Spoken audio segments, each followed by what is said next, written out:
just need to wait for... There we go. There's the screen. So, I'm gonna see if I'll be physically able to stream Pillars of Eternity. In case you don't know about this game, it's a CRPG, which means a fucking balls load of text. Which means a fuck ton of reading for me. But here's the thing also. I'm gonna try of streamlining this a little bit so that it doesn't take 5 million years to beat. Alright? There are a few things I haven't beaten the game. I played for I don't remember how long it's been since I actually played it. I got to a certain point, but then I kind of like fell off because I guess at that point I wasn't too interested in playing this kind of game. But I was probably gonna come back at some other point, so we'll see if that is now.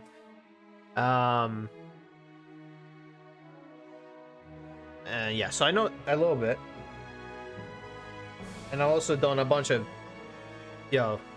going through and like looking into it again, so it's not completely like blind again. But so when we go into a game, we're gonna play on easy because we're gonna fucking try and get this somewhat smooth process of playing this game. I could pick story time, but I'm afraid that it's gonna be too boring for me if I have to try 0% while playing the game. I want to try some kind of percentage.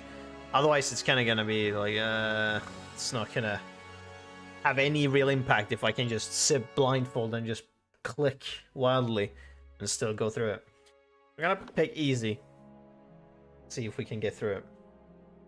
Anyways, it's still a fairly lengthy game, but I've played Tales of Graces on stream before, so which also is a very lengthy game. So, you know.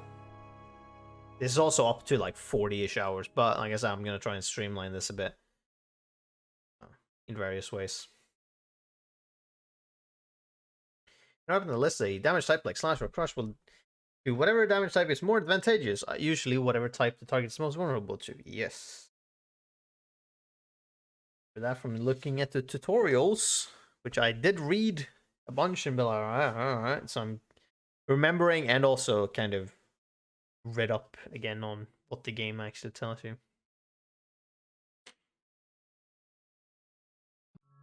Five wagons grope blindly for the path on a starless night, their master glancing ever upward to the skies for assurance that he is on the right course. A dim lantern his only protection against the encroaching darkness. But the skies bring no comfort, shining no light, betraying no hint of what they know. The caravan carries travelers bound for the frontier hamlet of Gilded Vale, you among them, where a local lord has offered land and wealth to settlers from abroad looking for a fresh start. You have taken suddenly ill, sweating and shivering, and one of the other travelers signals for the caravan master to stop on your behalf. He pulls up just in time to avoid plowing into the trunk of a fallen tree that bars the way ahead. You will go no further tonight.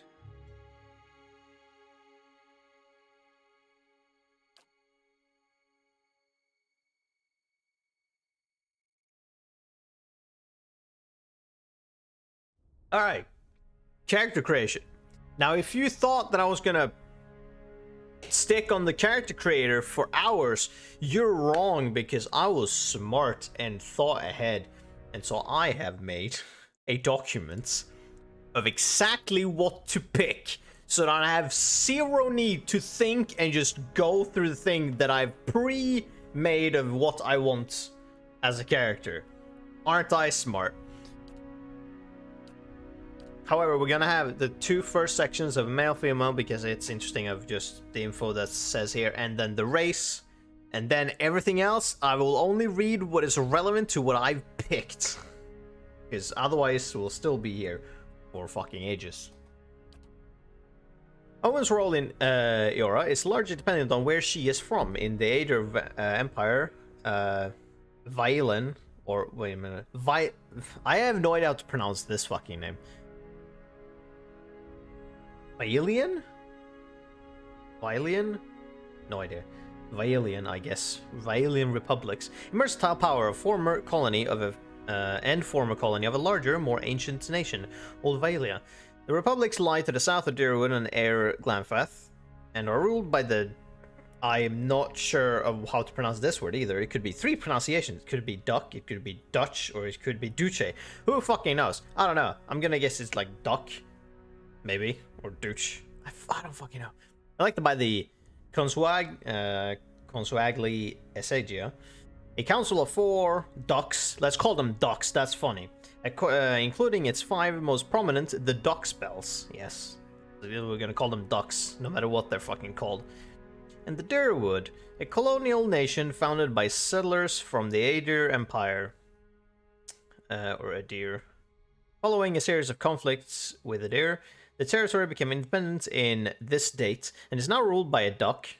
Nice. Who is elected by 7 earls that oversee its earldoms. Women occupy many domestic, educational, and organizational roles. They are primary hunters, soldiers, and leaders of the tribes of Nasitak in Air Glanfath, which is a territory comprised of the forest southeast of the Bale River. Populated indigenously by a group of loosely affiliated tribes collectively known as Glanfathans, and governed by a council of its 6 most powerful tribes. Air Glanfath is home to a large number of ruined Engwithan sites, which Glanfathans hold sacred. The ruins have been at the center of a number of large-scale conflicts with Druidan colonists, whose settlements often encroach on Glanfathan territory, and who frequently seek to plunder the ruins for their relics. In Air Glanfath and Ixamithil, or whatever the fuck, or Ixamits, who knows? Women and men have more fluid social roles. In all societies, there are exceptions to the rule, and the women can be found in a wide variety of stations and professions. We're picking a male, however. The place of men in society varies from culture to culture. Cultures like Adir and the Druid place them at the forefront of military, politics, and heavy labor. Among the tribes of Nasitak, men perform many of the homesteading and organizational duties. In Air Glanfath and Ixamits, I'm gonna call it that, because it sounds weird otherwise.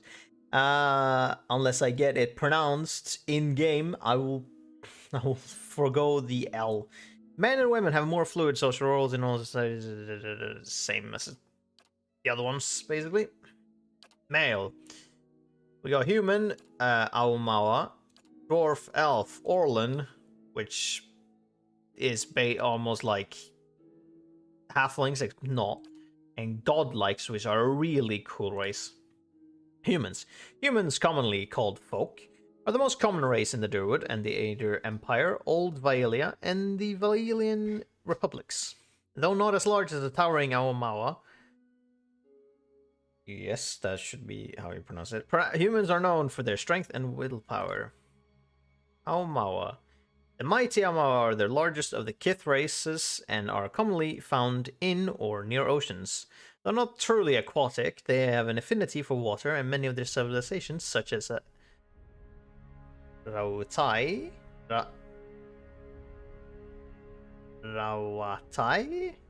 I'm guessing, because you combine these two, so Rawatai, I guess, are based on naval dominance. They're known for their unparalleled strength. Dwarves, by virtue of land covered, and number of colonies settled, dwarves are the most well-traveled race in the world. They are commonly found in the Druid and the Vaelian republics, and almost any colonized land. Dwarves are known for their great strength and tenacity. Elf. Elves are the dominant race in Air Airglanfath, and the White that wins, and are extremely common in the Dyrwood and Aedir. Elves are known for their speed and intelligence, as well as commonly isolationist nature.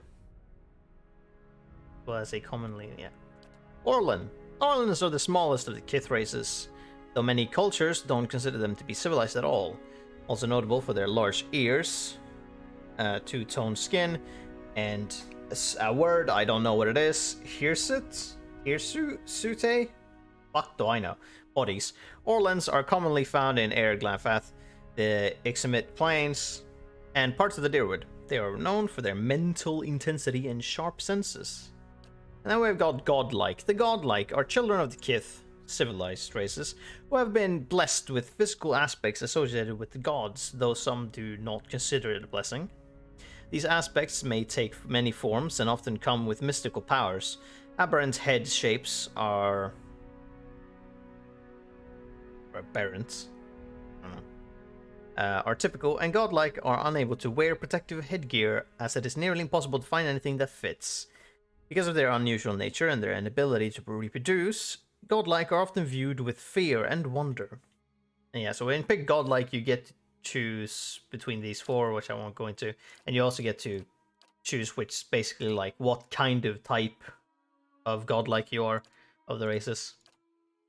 By the way, so we're picking humans because we're boring, and also because humans get +1 resolve and +1 in might, and these matters. Or these are resolve reflects a character's internal drive, determination, fearlessness, and the emotional intensity that they project to others. It can be useful for mental intimidation, leadership, and convincing performances. In combat, it helps characters maintain concentration and contributes to the will and deflection defenses. And might represents a character's physical and spiritual strength, brute force, as well as their ability to channel powerful magic. During interactions, it can be useful for intimidating displays and acts of brute force. In combat, it contributes to both damage and healing, as well as the fortitude defense. And so we got 3 different types of where humans are from. Now we'll just go into what I'm picking, and we're gonna just go through the text of that's relevant to that. Otherwise, won't be here forever. The most common humans in the Dyrwood, the Meadowfolk, or Thyrten, have lived in that area for almost 2,000 years. Meadowfolk traditionally live at the edges of elven forests, working the open plains, hence their name. Most humans in the Druid are Thyrten. So we get Fighting Spirit once per encounter, 5 seconds after being reduced below 50% endurance, which is the basic, like, health kind of in combat. Folk temporarily gain bonuses to accuracy and damage. This is just talking about the bunch of damage types, so that we don't need to go into that. Accuracy is accuracy. There's specifics regarding that, which we don't need to go into necessarily. Endurance, though, endurance represent a character's short time survivability. Damage that is not absorbed by a character's damage reduction goes straight to their endurance and health. Potions and healing magic, such as from Paladin, Priest, or Druid, can restore endurance into combat. When a character's endurance reaches 0, he or she will be knocked out. A knocked out character can be brought back in combat through the use of a revive ability. Otherwise, characters will gain all of their endurance at the end of combat, assuming they're on the winning side. And then, what class do we pick? I'm picking Druid. There were a few classes that I decided that I was potentially wanting to pick. Some of these are kind of interesting. Paladin and Priest are kind of based on or like their things are kind of based around how you interact with the world, depending on what god for the priest or order for the paladin that you pick. Some orders or gods prefer you being more aggressive or kind of rude to people, or like more cruel or whatever, while some want you to be benevolent and nice and whatnot. And if you stray from that, your bonuses and stuff of your main ability, Holy Radiance and Faith and Conviction, will shift. Probably for the worse if you go against your orders or your god's preference. But I had picked between Druid, Monk, Ranger was also interesting. Ranger is a bit of an interesting thing though, because you get an animal companion. However, if your kind of potential are compared to your animal companion, so like if you go down, your animal companion will get, or if either of you go down, the other one will get a debuff to things because they're emotionally connected, and so it will be bad if one goes down and keeps being down. And if one of them dies, then the other one also dies from emotional pain, I believe. Or if it was specifically if your character dies. I don't know if the animal companion can straight up die. I think it probably can, and so your fucking ranger will also die. But anyways, monks also was also interesting, but we're picking druid. Guess that one is also interesting. It has some neat, physical capabilities, and also it has magics, although limited compared to like a wizard, which is dedicated magic class.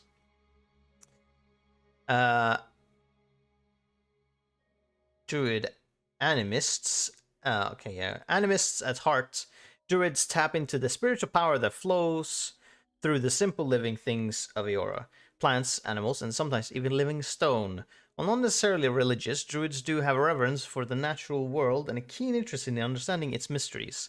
In most cultures, druids are understood as a sort of primal magician, but among the Glan Fathan, Nasitaki, and many rural cultures, they may have high positions of influence and authority.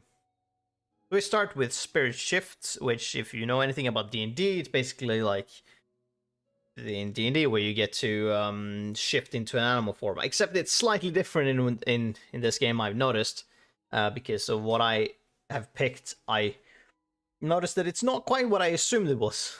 These all druids have mastered one animalistic form. These forms give the druid strong melee abilities and grant an additional power while the druid is shifted. Spells. Druid have access to a variety of offensive and some support-oriented spells. Every 2 levels, druids automatically gain access to an additional set of spells. Initially, their spells can be cast a limited number of times per rest. As druids gain power, their weaker spells eventually shift to per encounter use. So skills and spells are on a per encounter per rest basis. Per rest is basically in D&D is just kind of you only have so many uses per long rest in terms of D&D. Per encounter, you can use them so many times in one encounter or in one battle, and then they get reset after that battle is finished. Compared to per rest, which you need to sit down at a campfire that you make and rest in order to get them back. Druids also get +1 to lore and +2 to survival. So lore is lore represents a character's accumulated miscellaneous knowledge of trivia and trivia, often of occult and esoteric topics. Outside of conversations and scripted interactions, lore is used to activate scrolls. Higher lore values allow the character to use higher level scrolls. And survival allows characters to choose from a variety of long-term bonuses each time they camp. First 6 ranks grant the following bonuses. Bop, right there. After 6th rank, previously earned bonuses become more powerful in the same order they were received. Survival can also be used in conversation and scripted interactions that involve wilderness challenges, or specialized information about nature. So we also get a chart here on, this is something you see on all characters, on endurance, health, accuracy, and deflection. And so endurance is your combat health, and your health is your overall health. If your health goes to 0, you fucking die, except I have a thing that is not the case. You get to like crippling wound or whatever the fuck the first time you lose all your health. Hopefully that won't happen. And if you lose all endurance in a battle, you just get knocked out and you can get revived and it's fine. Health can only be restored mostly by taking rest or certain talents, yeah. But endurance can be you can get back through like potions and stuff. say you get to see basically what your general endurance is very low for Druid, because you're kind of supposed to use spells, or you go into your animal form, which generally have a more defensive kind of defensive stats around it, and your general health is also, you're not supposed to stand there and just tank shit, so you're kind of squishy in that way. Accuracy, you don't have that much either, because that's not too relevant, because this is based on like normal hits, and deflection is average, in which you can deflect direct melee and ranged attacks against a character that is not an area of effect. And that is based on different things. So, like, for example, a fighter has an average amount of endurance, high amounts of health, very high accuracy, and very high deflection, because they're supposed to be in the front lines hitting shit and defending against stuff. But anyways, that is the Druid. So we get 5 different spirit shift forms. We get the bear, we get the boar, we get cat, stag, and wolf. Each lasts as a base for 15 seconds. This can be increased, however. So the bear gets more damage reduction, which is a direct mitigation stat. So you have a certain damage reduction stat, and that is basically, as it says, damage reduction is subtracted directly from all incoming damage. For example, an attack that initially does 20 damage to a target with 7 DR, which will be set on your inventory screen or character screen, would be reduced to 13. And so bears have a higher damage reduction, and can also, I guess, fear enemies so they run away in that sense, or it could split them up. Cats have higher attack speed and can do a burst attack, I guess, then, yeah. Stag has an ability, has higher defenses, which in this term is kind of like resistances against physical things. Or I guess the 4 defenses: deflection, fortitude, reflection, will, which are kind of the things against. Will is more against spells, reflexes against dodging shit. Fortitude is against saving against physical things like poison and whatnot. And deflection is against avoiding physical attacks, I guess, reflexes, ranged attacks.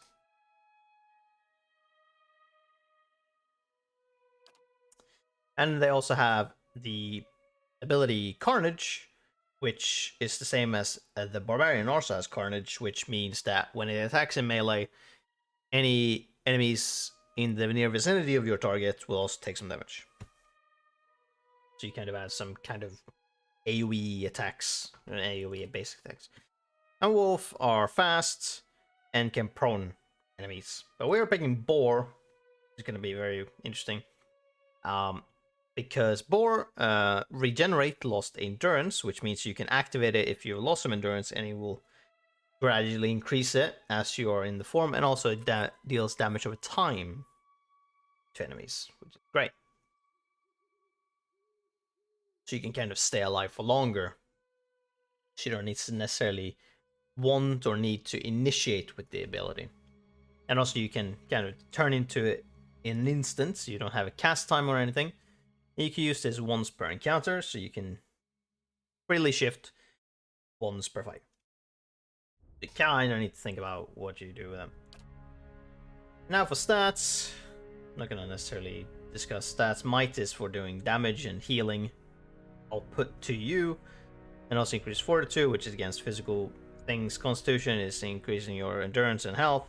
And fortitude. Dexterity is action speed, which is the how fast you can do actions, or like, yeah, with all attacks. So how fast you do things, kind of like your initiative if you're thinking D&D. And reflex is specifically physical harm for AoE attacks, right? Perception, you can see shit and potentially have higher and you have a higher chance to interrupt enemies from casting shit or attacking, even if they have some time for that. Intellect increases. I don't know what it means by percentage of area effect. I think it means that it increases area effects radiuses. Duration is an important thing. So intellect is important for druids because it increases duration, which means that it will increase the duration that we can spirit shift. This is very important, because then instead of 15 seconds, we can have a higher amount of time to be in that form. And also against will, or we get extra will, which is mentally against mental things, yeah, like paralyzing and whatnot. Paralyzation. Either way, time to get these stats, which I believe. Did I do this? No, something is whack. What's different? Me confused. Did I put in?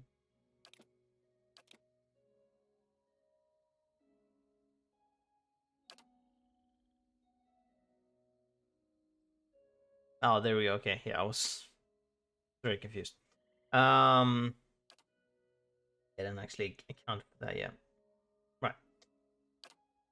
So there we go, and then we get to pick our cultures, which there are a bunch of different things, but we are from Adir. The Adir Empire is currently the largest and most powerful force in this part of the world. It is centered around the equator and has a tropical climate.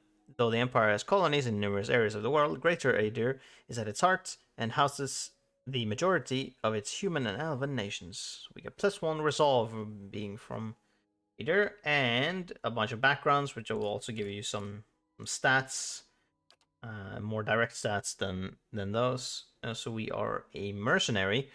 Blade and battle is your way of life. You solve your problems by pulling out your weapons and playing force. So we get +1 in athletics and +1 to lore, which lore I think is probably going to be important, because if we can read scrolls, I believe we can just use spells that are inside those scrolls. We can't learn them, but we can use them, and we are a magic user. So if we can use free spells, that will be used up potentially, but that's better, because we don't have that many spell uses of our spells. And also, these are all of our spells in the beginning. These are level first level spells. This game has up to 8th level spells, so it's not quite in D&D where you have up to 9th level spells. Almost. Then we get appearance, which I've also fucking already chosen because I wanted to make this as painless as possible. Labels that. Also, your appearance and everything. I don't know about this, but your colors you can change whenever you want, and also the portrait you can change whenever you want in game. So that it's not that important. What did I pick?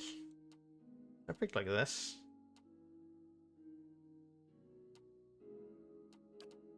Yeah, we'll pick that. That's fine. Here we'll pick that. That's fine. And then that 1, and then 4.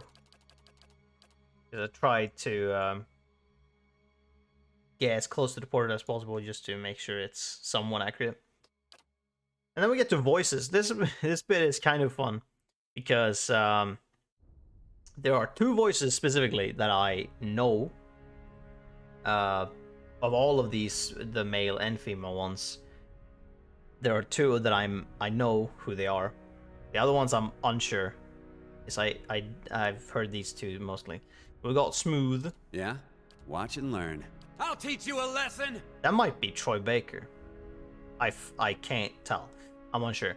I don't have memories of all things. However, we got notable ones such as the Sinister voice. Keeping an eye out. Well, now I am the leader of the group. Which is Matt Mercer, aka the DM of Critical Role, also does a lot of voices in anime games and games in general and whatnot. He does fantastic performances and stuff. And so it's fantastic. Also, just notable one is this. Keeping quiet. Yeah, follow me. Let's go. Keeping quiet. which is Sam Riegel doing a more serious, deeper tone voice, I'm pretty fucking sure. I haven't heard Sam Riegel in many things. He's the main character, the male main character in Rage 2, I know that. I'm unsure of many other things. I can't really pull out a list of things he's been in, but we're picking, What is it? picking Sinister because I like to hear Matt because he does a really good performances. But also, it's kind of because Matt has a character, an NPC character that you get, or a party member in this game, so it's gonna be kind of fun. But he does a different voice for that character, so it's a bit different. But I get to hear two different versions of Matt, which is fucking amazing. And name, I have picked that too, so I don't need to worry. And this is gonna reflect on what we picked as a thing. We get Nick Tuskhide because we got Tusk and Hide because it's boar. It's a great name. Shut up. That's everything. Now I can delete this, or not delete, but close down this document. This is our character. Oh yeah.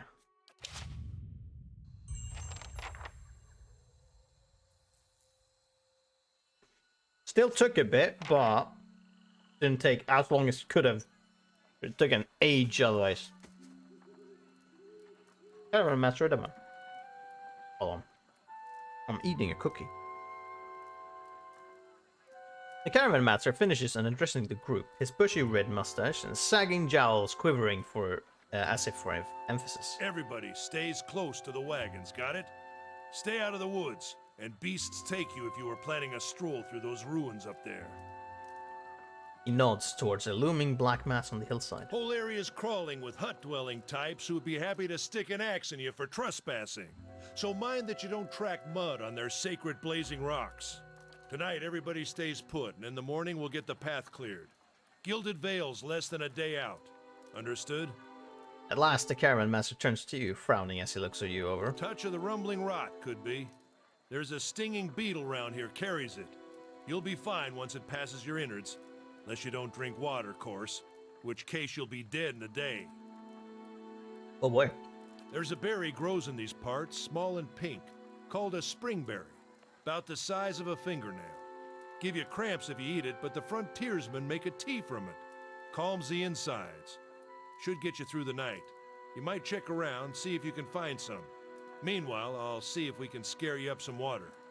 I know you want to hunt before it gets much darker, but see about refilling our water first. Got a sick one here. Demo looks to over his shoulder at his assistant, a lanky, intense man named Sparfell, who carries an old sun-bleached bow. He nods in your direction. Sparfell nods and slides the worn bow over his shoulder. So, again, with the certain elements of this whole section will matter 0%. So I won't take too long in this section, because this is the tutorial section, and not a lot of things here will matter in the large scale of things. But anything that can give us any relevant world information, I might actually try and get. Where I would find better irrelevance. Where are those? What are those ruins? Nothing you won't see on half the hills of Air Glonfoth. Money to be made selling their knickknacks in Defiance Bay, if you don't mind getting stuck with Glonfoth and arrows now and again. They didn't build them, but I'll be the effigy if they don't watch them like a mother bear. Of course, all the ones around here have been ransacked 10 times over. Got nothing left worth half a pawn, so I hear. Your character's attributes, skills, class, race, culture, and sex may all open up options for you in dialogue. These options are not necessarily superior to the other responses, but gives you a variety of choices to select from. The manner in which someone responds to your choices depends on their individual personality and attitude.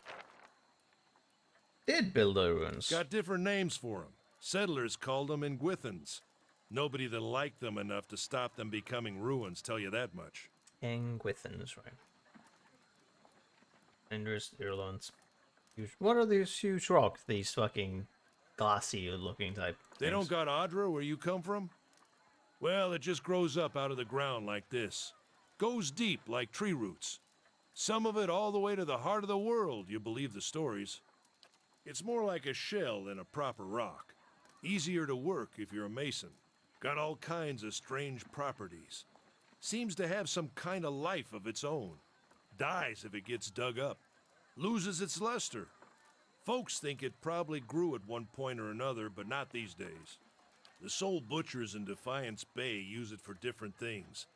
I've heard tell it can hold a man's soul, but I don't care to see it. Got enough to worry about without seeing something like that. I will see you about those berries then. Hold on. Take someone with you. I know you're not some helpless tenderfoot, not like most of this lot. But you drop dead, I don't want to be looking for the body. Got a schedule to keep. Scans over the travelers, resting his eyes at length on a sturdy, armor-clad woman who has spent the journey's night sleeping on uneven ground without blanket or pillow. Kalisha. Kalisha! The woman looks up on her own time. He needs to find some springberries. Watch that he doesn't drop dead. No promises. What kind of guide says something like that? Kind you can afford. Don't listen to her. You're in good hands. And I pay too well, if anything. Off with you. Hayden should have supplies. See that you're equipped before you head out. We're in harsh country. Get your berries and hurry back. And if you get so much as a tickle of wind, you drop everything and you run. Something in the air tonight. If it's a Beawick, we'll shelter in the ruins. Hut dwellers be damned. You heard the man. Let's get going before you keel over. Oops, Jesus. What is it? Welcome to Pillars of Eternity. If this is your first time, if this is your first visit of the world of Eora, you may want to watch these videos to become familiar with the tools of interface available to you. Okay, this is kind of relevant. You can have up to 5 additional dudes. She's a fighter. She will tank for you. Select the part member, you click the portrait or just single, and then shit will appear. Otherwise, if you select all of them or click this window, then they will just be here. Yes. To move, you just fucking click, and you can hold right click and just drag in order to position people. Yeah, this means you can't walk through that. The export hidden, yeah, correct. There we go. Alright, so we can also hold tab in order to see what is... What you need? We can drag our mouse to the outer corners. Hold on, actually, I'm gonna see... Did this save? Good. I'm actually gonna switch to... I'm gonna switch to 5. Let's see what that does. That's fantastic. Cool. So we can hold tab in order to see what is interactable. These tall glass green pillars bear as they sprouted from the earth. The flickering fire says shadows dancing within. All right. A bunch of things, so we can actually. Well, we can't actually do anything with that because it's locked. We can interact with this, and people don't give a shit. You just grab that. That door noise is stock because I know, because it's from the, it's the same noise as from the PC version of what is the game called then in English? Cluedo. The PC version of, or a version of it, uses that sound effect. I've heard it plenty of times, so I know it's a stock sound then if it's in this game. Most people you encounter in the world are neutral or friendly. Sure. You can interact with them by clicking on their selection circle. Many characters will simply greet you and go on their way. But others will have larger conversations to explore. The merchant Hyodan has a conversation that opens a store with equipment for sale, which we won't partake in because it's pointless. Caravan Life doesn't agree with you, does it? You look as well as that merchant Hyodan. We can also interact with this. Anyone need supplies? I've got sundries for sale. Oh, sup, Sam Regal, you're here as well. Also, we get these two things. We got a giant miniature. Seems a bit, you know, opposing with those two. Space Piglet. We can just have that as a kind of minion just following us. We might as well, because it's cute. And we got a ring, Guan's Pledge, which gives us a skill that 2 times per rest we get Guan's Pledge, which gives us plus 15 endurance, which I think might scale? This item grants the ability to shield the wearer from the myriad perils that plague the world of Eora. An aspect of the god Eothas, or Eothas. Goan represents the harvest of old age, symbolized here by the many interlocking sickles that form the ring. As Goan helps protect the dignity of old age, so too do his followers pledge to prevent young lives from being harvested before their time. We get this potion of minor regeneration, which increases endurance and not health specifically. So endurance is going to be the main like thing that you look at. Right? Yes. I believe that's yeah, right there. Ah, now there's the actual base is 15, but we got 17.7 because of our might. I would guess then. I think. As you Probably. wish. And so yeah, here is our first level Druid spells. There's just 2 there because then we have 2 spell slots. Going to D&D again, so we can use 2 of these spells per rest. Very important to know. And then this is our Spirit Shift, 1 per encounter, and then we have Second Wind because we have at least 1 in Athletics, which will recover our Endurance once per encounter. Well, Very neat skill to have. And nothing else interacting. I guess we can speak to Heoden then. See a man wearing simple but mostly neat clothes. He's transfixed, however, by a ragged tear in the seam of his tunic. Brought a whole wagon full of goods to sell, but not enough shirts for the road. I'm so used to Samurai Ghosts having such different characters after listening to in Critical Role. Like him doing a quote-unquote normal voice for characters is off-putting. Because like, this seems weird. He scratches one cheek with his knuckles. It's covered with uneven stubble, as if he hasn't quite gotten used to shaving on the road. Say, is there anything you need?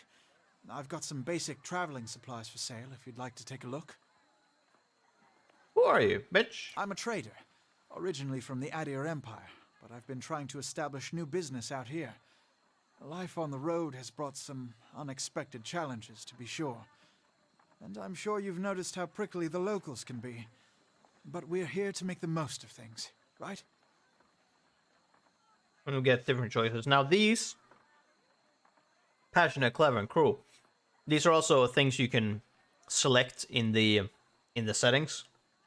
If you want to see what choices give you, quote unquote. These are kind of invisible reputation kind of things of how characters will, like, how they will see you, sort of. And this is relevant for if you're playing cleric or paladin. So you could kind of like guess what you get from just reading it, or you can turn it on to see what you get. I don't know if it will matter to me at all, but I decided to put it on because, you know, making it easier. Fine, let's go for it. I don't know how I'm gonna play my character, but I'll just play by ear for a bit until I find out how I want to actually interact with people. If that actually was demo mentioned. Right. That's excellent advice indeed. You know, I mean, you now have 1 rank in a Disposition Reputation. These reputations represent how people perceive your personality throughout the world. Even seemingly nasty reputations will be favored by some people, and benign reputations often bring out the worst in certain people. No disposition is inherently good or bad in Pillars of Eternity, but if your main character is a priest or paladin, you must be careful not to misalign their dispositions with what is favored by their deity and order respectively. For the main character only, their disposition will modify the effects of Holy Radiance for priests and Faith and Conviction for paladins. Something else you need? Looks like we're settled for the night. Tell me about the Adir Empire. It's not as big as it used to be, but it's still big. The mainland is a continent northwest of here, but the colonies used to include Raed Ceres and the Deerwood. About 150 years ago, Deerwood won its independence from the Empire. A fact our companions are quick to remind me of. This will upside green and right. Well, I better go. Get fucked. Exploration is key, yes. Walk around, explore. We get a map as well. Look, I know basically what we can find around here, so... I'll have your water soon enough. Stream's not going anywhere. I don't remember if there was anything down here, but I'm gonna explore it in case.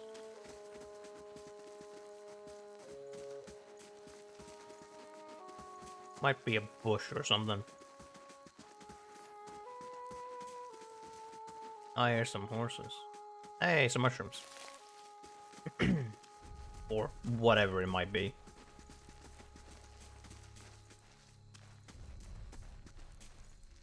The fallen tree doesn't budge. Sap oozes from Not the looking forward to trying to lift that thing tomorrow. jagged wound in his trunk. Right. Well, you don't necessarily need to lift. Well, I guess you need to lift it somewhat. Difficult to kind of just roll that out of the way. I can make you clever of the fact that you're not gonna do it alone. Most fucking likely.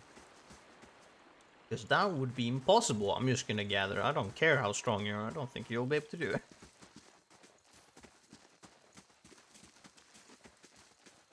This way we can find whatever the fuck this is. Can I see what that is? Hold on.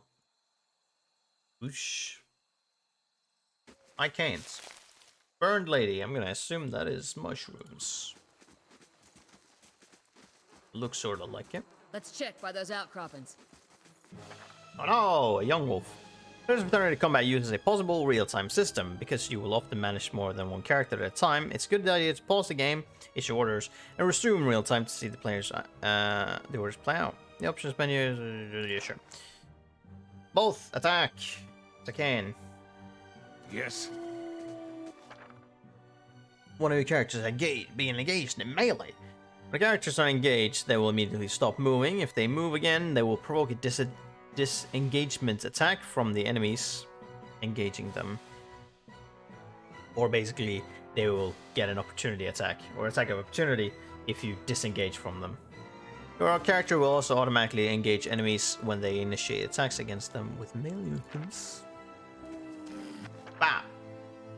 All characters in this game, friend or foe, have 4 primary defenses against attacks, deflection, fortitude, reflex, and will.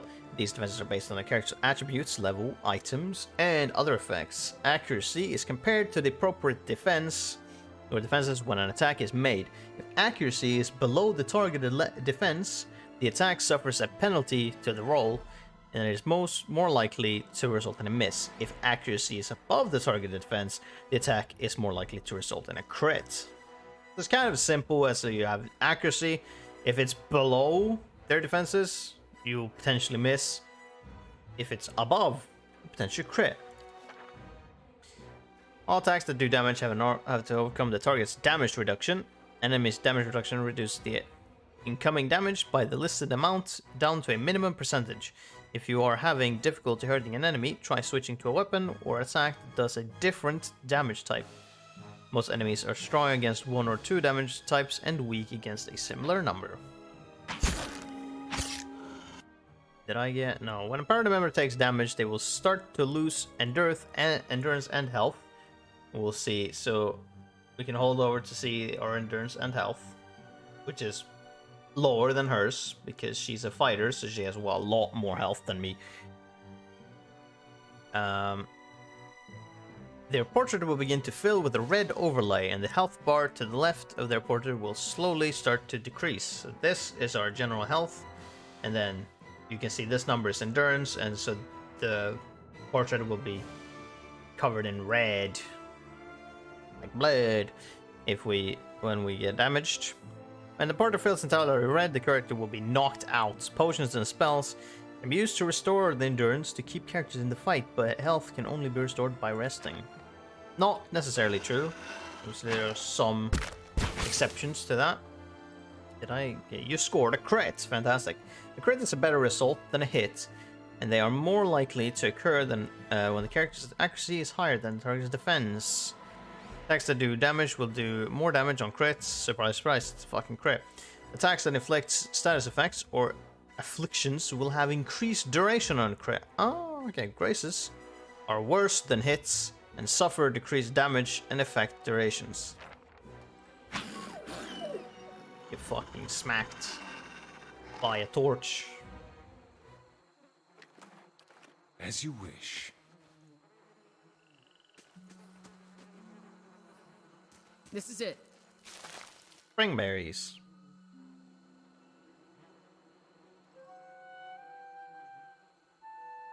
As you receive quests, your journal will be updated with relevant information. If you ever get stuck, open it up or you're not. Look like I've seen your share of action. What did you do before you came here? So here you kind of get to sort of build a slight backstory of what you do, relevant to your background, obviously, as a mercenary, or if that's her. I'm a war veteran. I was blade for hire. I used to go on adventures and expeditions, whatever paid. I was a constable. Or you can be like, that isn't your business. If you don't give a shit, you just be like, nah, fuck you. Ain't your business, lady. Hold on, I'm just filling up my water. My glass of water. I used to go on adventures and expeditions, whatever paid. Yeah, how is it you happen to come here? Got into a bar fight with someone with spare time. I took a job from a wrong person only after I finished it did I realize it would cause everyone to hate me. I know what that feels like. You really can't trust anyone, can you? Felicia breathes in her surroundings. Been a long time since I've been this way, but I always did like it. Lord Redrick's offer makes a girl think. I'll give him that. Here to settle like the rest of the lot? No, I'm just passing through. It's usually the case with the big city, just a little ways further up the road. The same road. Where you headed? I'll probably wander for a bit. Gonna judge you for that. Been half my life. Just watch yourself. You get too far off the beaten path. These lands are wild in more ways than one. Anyway, I'm wasting time here. Them will give me an earful. Let's be on our way. So let's see. Where? Don't give a shit. Nope. What can you tell me about Deerwood? Not much for history, but from what I know, it used to be part of the Adir Empire. Broke off after a war some years back. The locals here are feisty, and that's how they like it. Been out of touch, but I've been hearing weird kind of things about it lately. People have having trouble giving birth, I guess. A lot of them. Been going on for years now. Somehow it's getting worse. With an uneasy tremor in her voice she has. I'll have to ask my sister more about it. Oh yeah, no, I forgot. Her thing is slightly relevant. Slightly. Alright, let's get back to the game. No, I wouldn't hold my breath that Sparfel's getting you water anytime soon. He does what he feels like, when he feels like it. We should check up on him first. Slap him around a little. Stream's just down that way. Come on, let's get you your water. Yes. Yes! Angry Matt. Then this will lead out of here. Path winds through a narrow canyon, back the way you came. Grooves in Shouldn't stray too far. Road marked the passage of hundreds of caravans. Yeah, Admeth's wort. Some kind of fucking plant. But yes, down here we got the stream. You can see right here. Very cool. Just fucking water.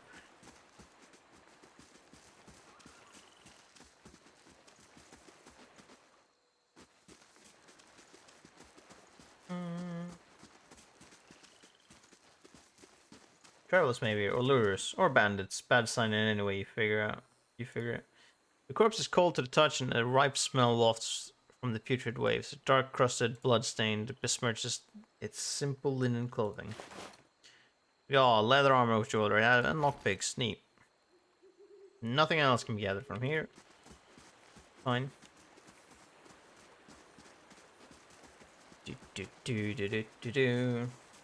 Cross the bridge. Yeah, so we can see our strange illness, which gives us -3 to concentration and -3 to fortitude. Concentration is about What a like surprise. if you have. Sparfel went hunting. At least you left the water skins. Come on.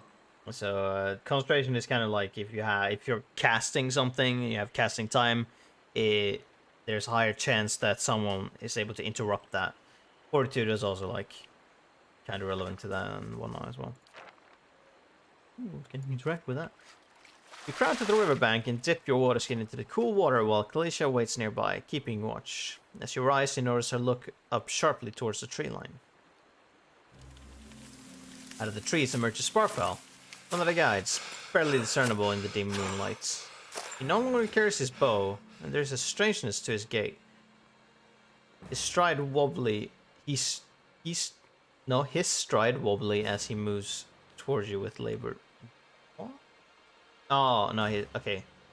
Right. His stride wobbly as he moves towards you with labored breath. I was kind of confused there by the sentence, but Sparfell, are you all right?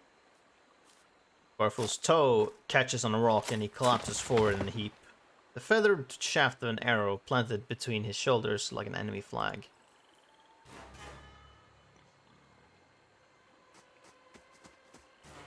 Ambush! Rawr.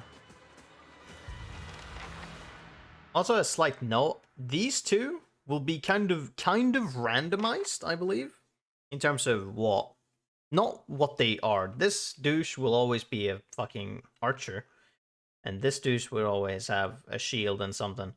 But I believe if you're a female, if you're a girl or woman or whatever you want to fucking refer to, I found it that this will be the woman, this will be the man. If you're a dude, and this is the dude, and this is the woman. At least from the slight testing I did, that's what I found out. I'm like, all right, that's a bit curious. But okay, so Kalisha has also a second win because she's got athletics, but she's also got knockdown, which we can use twice per encounter, which will potentially knock someone prone while doing damage. So we shall do that. Knock this douche prone. And then this we got 18.8 seconds, base of 15 seconds. So we shall test out our first spirit shift. What'd you need? Whoosh. Now, as we can see, this is not what I anticipated when the spirit shift boar was. I thought that I was gonna shift into, I don't know, a boar. Not a were-boar. It's not quite what I anticipated. But that is what it is, which looks horrifying. But, you know, fair enough. Many spells and abilities in Pillar of Eternity have a limited number of uses, and an ability that can be used a number of times per encounter will have all of its uses restored when combat ends. Abilities can be used a number of times per rest, will only be restored when you rest at an inn or use camping supplies. And now rush her down! Smack! Jesus. Sometimes a weapon or spell simply isn't suited to penetrating an enemy's damage reduction. I don't think that's the case here. When the attack hits, the damage reduction will wipe out all but a percentage of the incoming. Did you fucking give me this before? Oh no, not quite. You'll hear your character complain about it when it happens. Take heed. Note the damage type that's being blocked and switch to a weapon or spell that does a different damage type. Smack 27. Smack 21. Fucking downed. Dun dun dun dun dun dun dun dun dun dun. 14. Smack 18. Get fucking dunked on. Come on, we have to get back to camp. As you wish. We get hide armor and hunting bow. Some money. Now what is that we have then? A hunting bow. Right. Dun dun dun dun dun dun dun dun dun dun dun dun. Here's Freeze Corrode. How does that compare to mine? Slash and Corrode. Uh-huh. Well, I'll keep mine anyways. For now, it doesn't really matter too much right this second. What is it? There's a camp and stuff here. I don't know. I don't think there's much you can loot per se. Dun-dun-dun-dun. This music reminds me a bit of like KOTOR music. Which I guess it is Obsidian who's made this game, so maybe they just kind of, you know, took some pointers from that. Fuck you.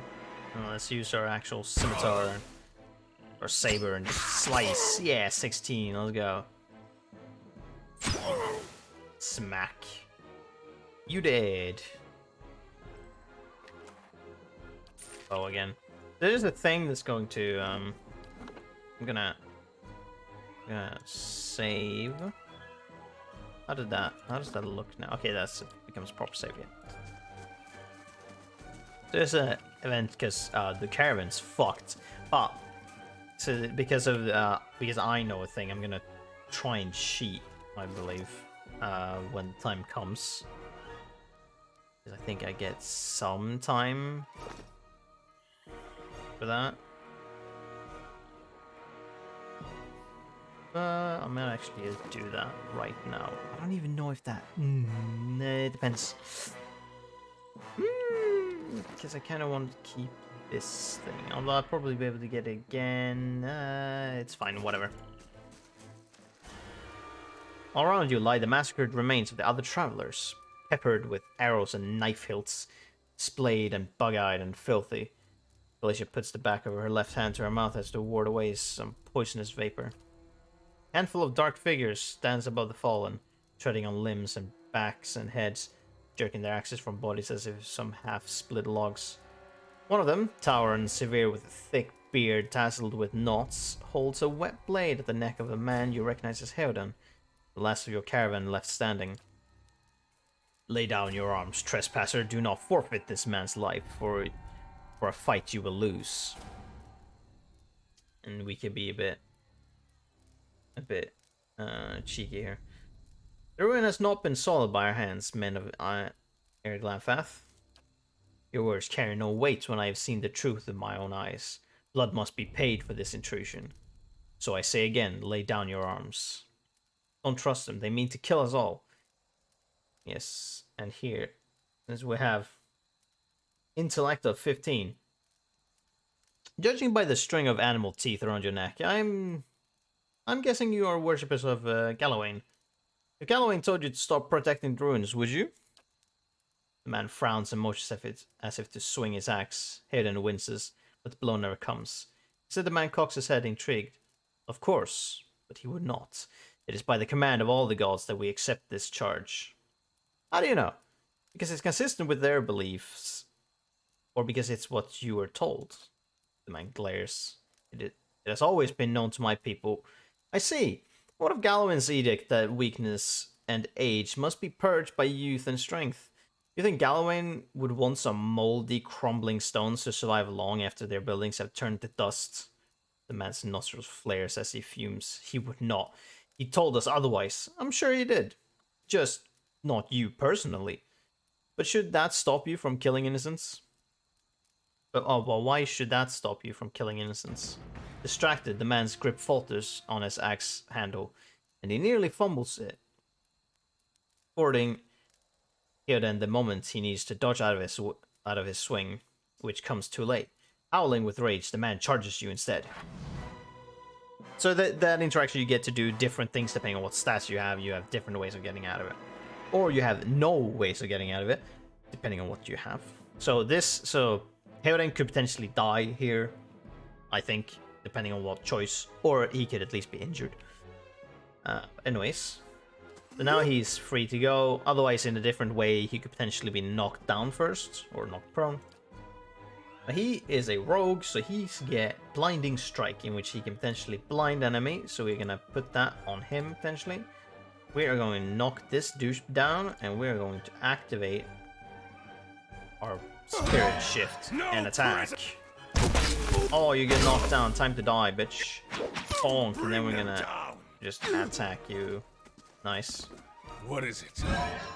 And can I loot? No, I can't. Alright. Enemy's lines supine on the ground. I think that's, or supine on the ground. Unsure, unable to rise, his companion is now silent among the other dead. His breath comes in wheezing, fitful gasps. He looks not at you, but at the sky above you. Forgive us.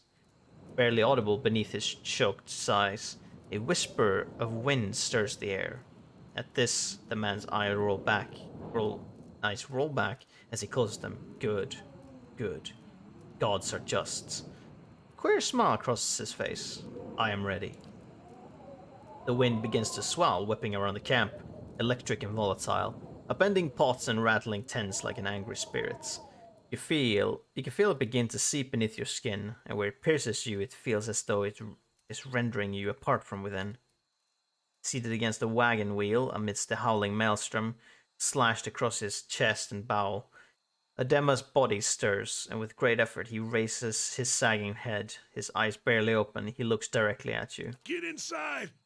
Run! And so we do!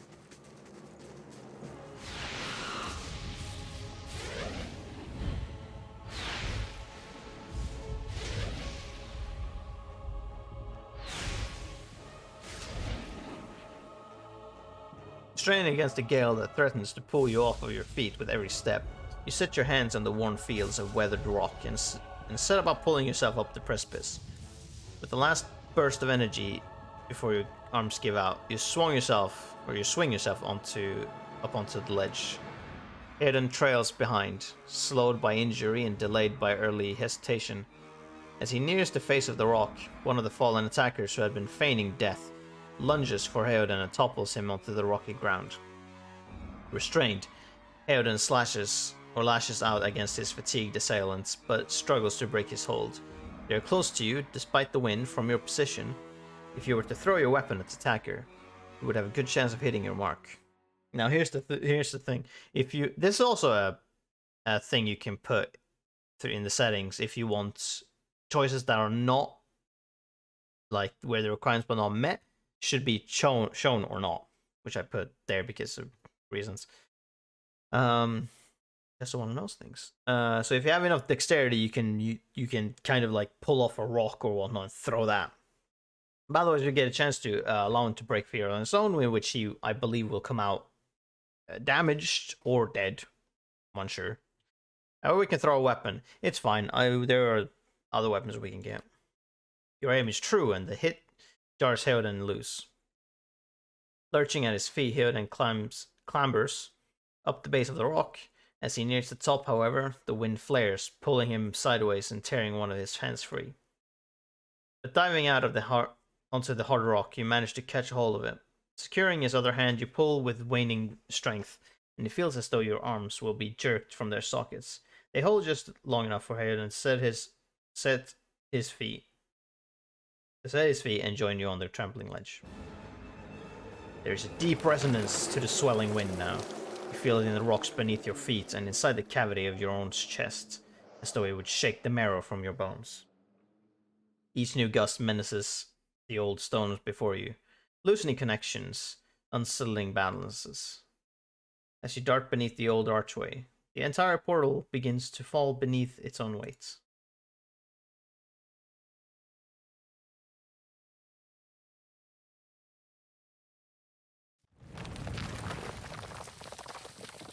Was that?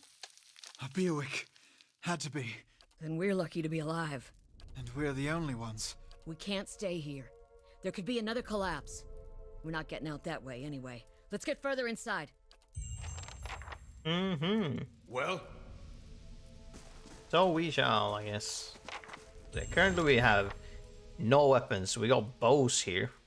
But this guy carries a spare dagger, which I guess we will equip for now, as we do not have anything else currently on us as a weapon. That should be far enough. But what now? We look for another way out. Storm has to die sometime. What happened out there? Windstorm. Of a kind they only get in Area Glanfath.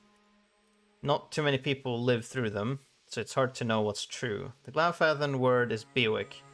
To them, it's a god's way of reaping the souls of the land that couldn't find their own way out. They'll take a living soul as soon as a dead one. Still got yours. Oh, still got yours, yeah. Attack. Who attacked us? Laugh-Athens. Those would be the hut dwellers the demo warned you about. Looked to be Fangs of Galawain, who are the twitchiest of the lot. They go ruin to ruin looking for fights with colonists. Poor demo. I think he half expected this once we lost the main route. Alpha said we trespass in the ruins. I don't believe that. Demo will never allow it. Not as much as the Fangs. But as much as the Fangs are hotheads, Glanfathans don't attack without being provoked. Either they saw something and got the wrong idea, or he glances down the passage beyond, or there's looters in here with us. That's not something we need right now. Alright, let's go. Yes.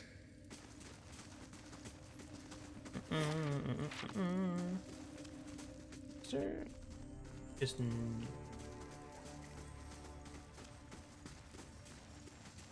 the continuation here, or was there nothing? Oh, okay, it was here. Alright. This way it is then. For now. Whee! Someone else has been here. We should move. Get a torch and a small shield. This is better than I have. Oh, sure isn't.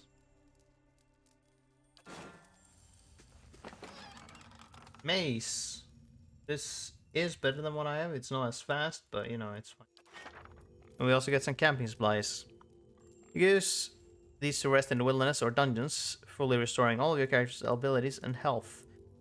Easy difficulty allows you to carry more camping supplies, but hard mode restricts them severely. If you fully run out of camping supplies, try to find an inn. Most have sheep rooms available. We get hammer and chisel. Well, these are kind of quick quest items. Let's put on the mace. We already have a small shield. Alright.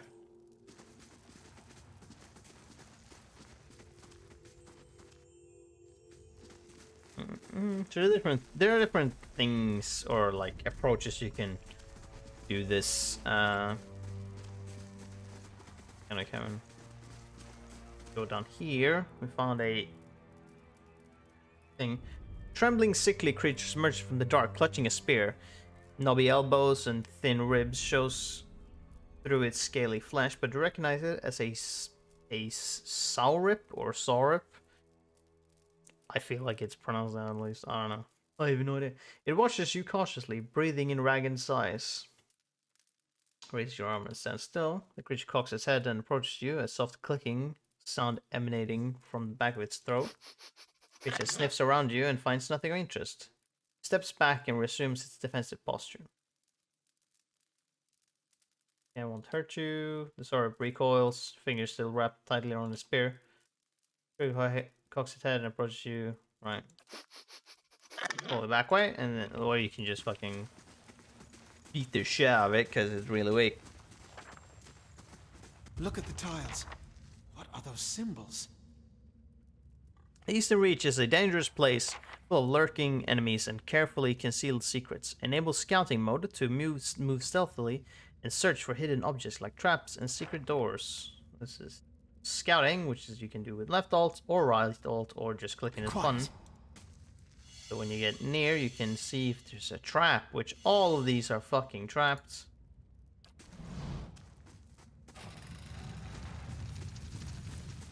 Those symbols.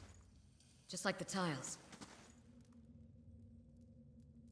A symbol of a patterned circle is inscribed on this pillar. An unlit brazier sits at its base. It could be lit if you had the means, which we have several torches, or if you are a fire godlike, you could do it just on your own. Use a torch to light it.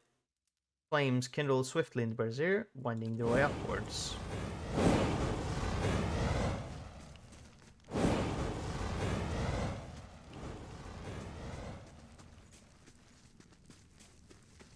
Whoosh. Well? This mural must be ancient, yet the colors are still bright and vivid. It shows a procession of... What was that? Ingwithans? From all the Kith races, yep. They walk among pillars similar to the ones that span this chamber, each one topped with a flame. Well? Right, all the pillars show a flame, but so that's kind of how you're supposed to be like, oh, so these are supposed to be lit? Yes. Correct. They are.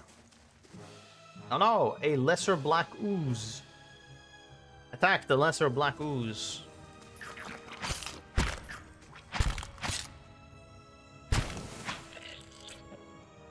Slash. Bonk. Ooze plasma. A congealed mass of thick and opaque jelly. Ooh, a poleaxe. Poleaxe is technically what that is. What that says. Poleaxe, which is slightly different. A poleaxe is just kind of the category of those kind of weapons. What's that muck on the wall? A vicious slick of something dark and tar-like runs down this wall. The shapes and bulges in the ooze suggest that something lies beneath it, but you can't tell what. Use your words to clear off the ooze. You rinse the ooze away, revealing an intricate relief of a man's face. The sunburst surrounding it has chipped away in places. The details of his face, of his head, from the tight curls of hair to the ridges of his pointed ears, still showcase remarkable craftsmanship. One eye socket is empty. A gem fills the other.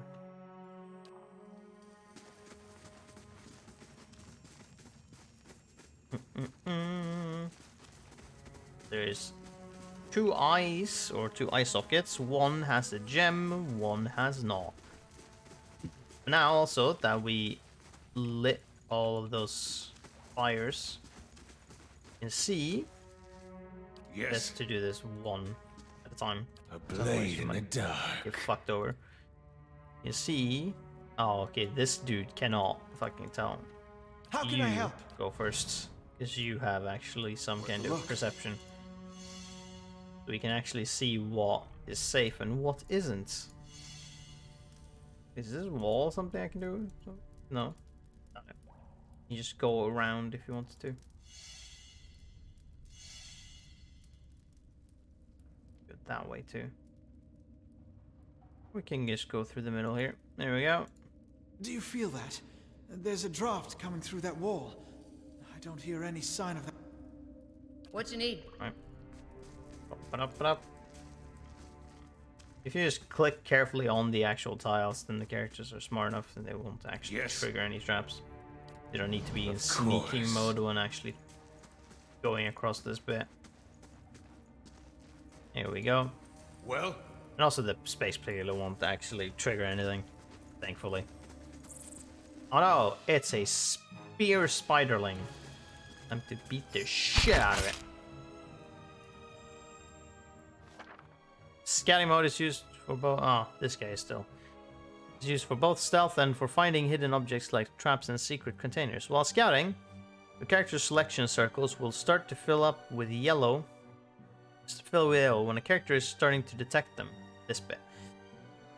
Once the circle fills yellow, the character is suspicious and will move to investigate.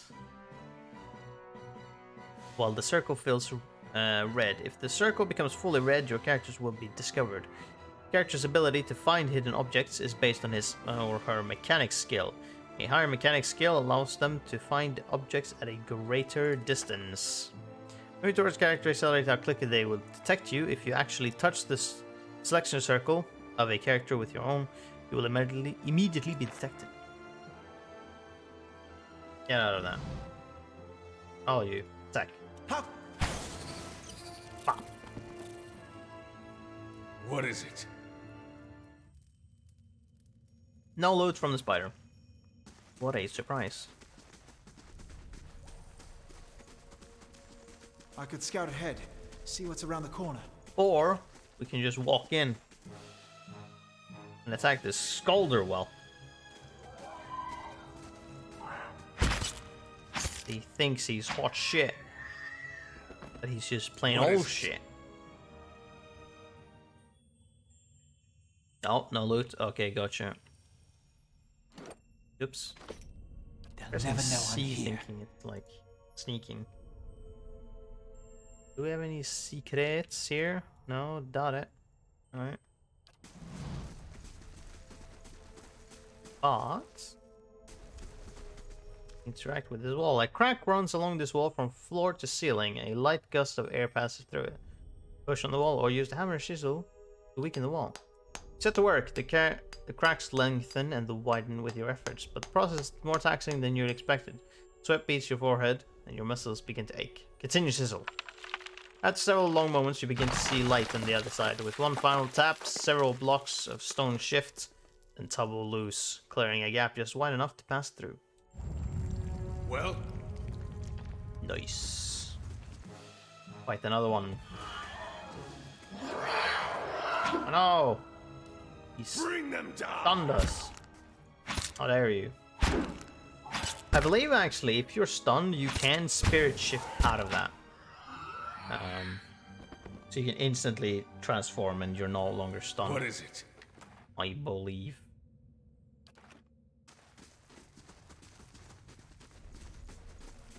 Wait, do you hear that? An Engwithan relief gem. Terror Journal. The small folio is torn in several places, and blood has soaked into several of the sheets. One later entry is still legible, however. I can't believe my luck. A few rounds of dice, and got my hands on a genuine Engwithan artifact. The fellow who had it said it was a pretty nothing as far as he's concerned. Not willing to go digging in some ruins, but if he's right about this gem leading to a hidden treasure, then what's worth sneaking past a few painted elves?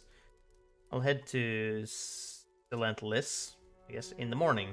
Then it's just a matter of finding this relief he was talking about. I have some meat on me. Will this... Oh yeah. Just around your pack and noses excitedly at something. It steps back and points at your pack, salivating and holding a spear out to give you the meat. Produce a piece of scholar meat from your pack and toss it onto the floor. Sorik's nostrils flare at the scent of fresh meat. His eyes dart between you and the food.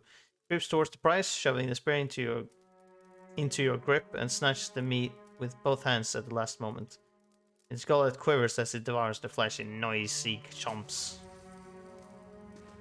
So, continues to gnaw on nuts and cartilage and tendon. Alright, well, here we go. We could have just beaten the shit out of him, but I don't know. Fine. No, like, it poses a danger. Instead, the way we did a thing we could do is not just kill murder. No need to pick the path of murder hobos just yet. Place the gem in the eye socket.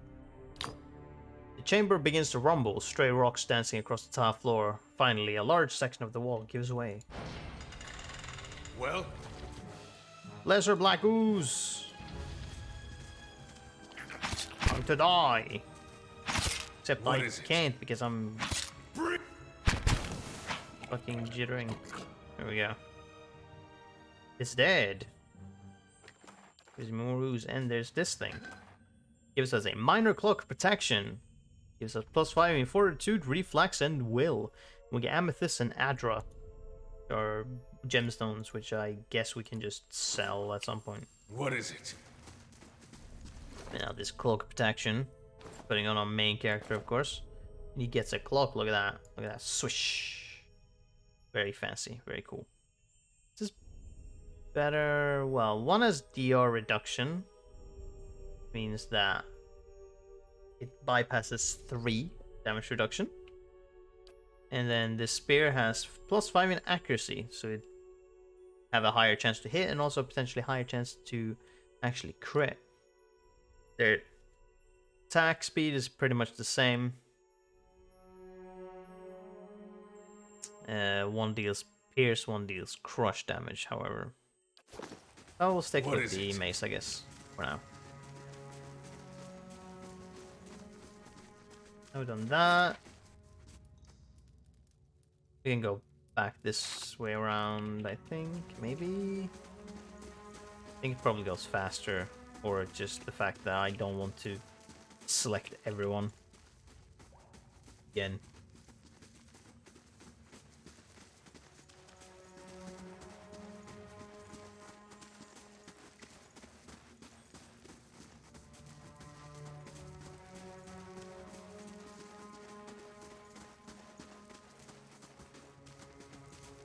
Here we go. Oh no! Another small ass spider. I'm gonna beat the shit out of. Would you look at that?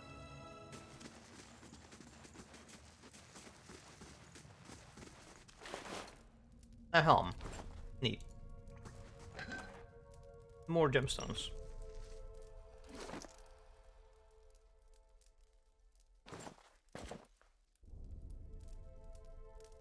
We want? Sure. Yes. This helm specifically doesn't give any stats. I don't know if they do in general. But this one doesn't.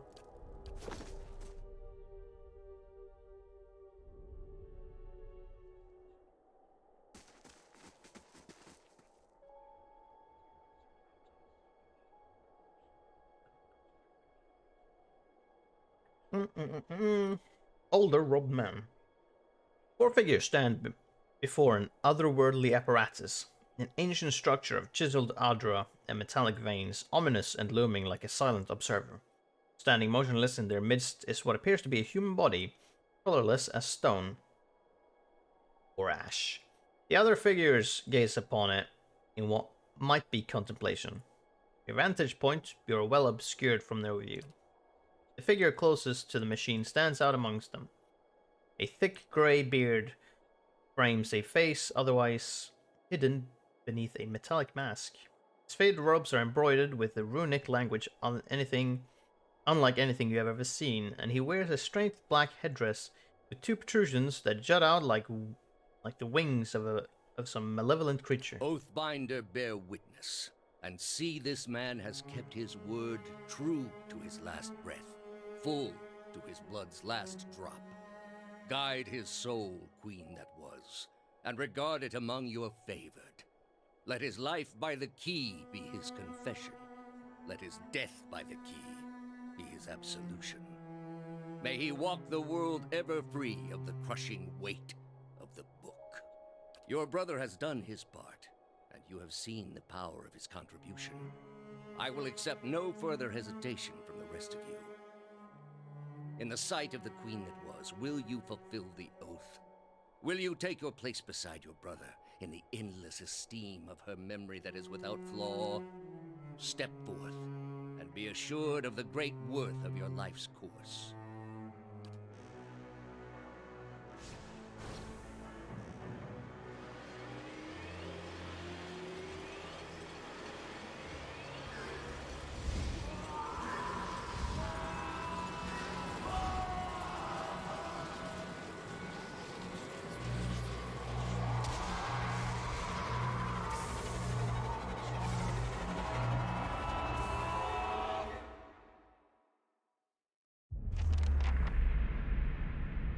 For an instant, the apparatus goes quiet.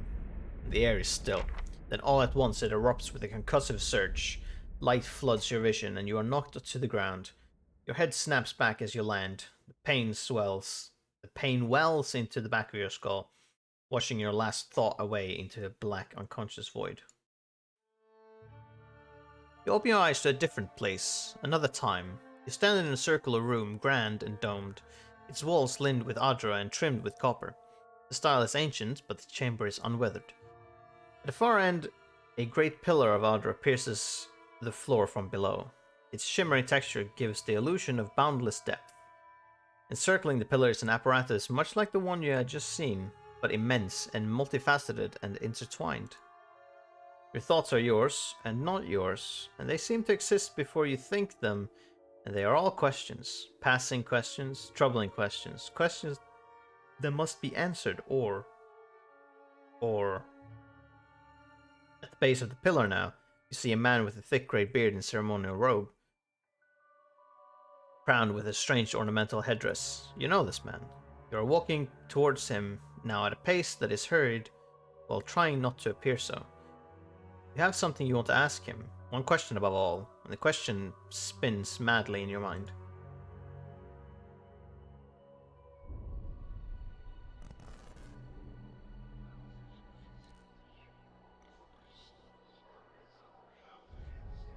You awaken to find your malaise has broken, only to be replaced with something far more concerning.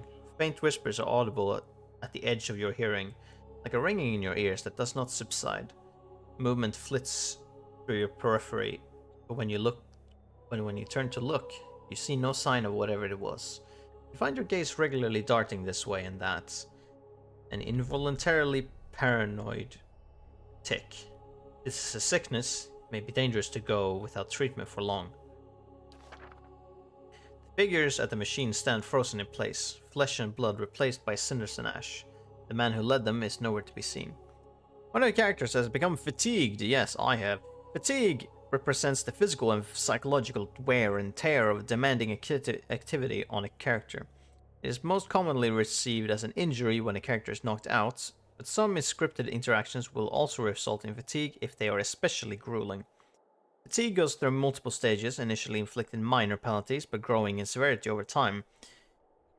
Resting is the easiest way to remove the effects of fatigue, though some consumables can also remove fatigue. This is also similar to in D&D, you can get exhaustion points. I don't know if this is specifically fucking Critical Role, if exhaustion thing exists in the book. I think it does. I think I've seen it in the Player's Handbook, where if you go for too long in terms of hours of not getting any sleep, you get an exhaustion point, which affects your... I think the first exhaustion points affects your saving throws. Oh no, it affects your skill. Like when you do a skill-based check, your skill checks. Yeah, there we go. And then it has several stages after that where it keeps getting worse. Like it affects your saving throws, it affects this and affects that, and you don't want to get too many points in exhaustion. It's generally bad, and to get rid of the points, you need to have a long rest, and you will reduce those. You won't lose all of them immediately, but you know, as you go, they'll be reduced. Eoda and Kalisha lie bloody on the uneven cobbles, their bodies twisted unnaturally in death. You are alone and far from help. Gilded Vale may be your best hope of receiving treatment before things get worse. Your character earned enough experience to level up. Hell yeah.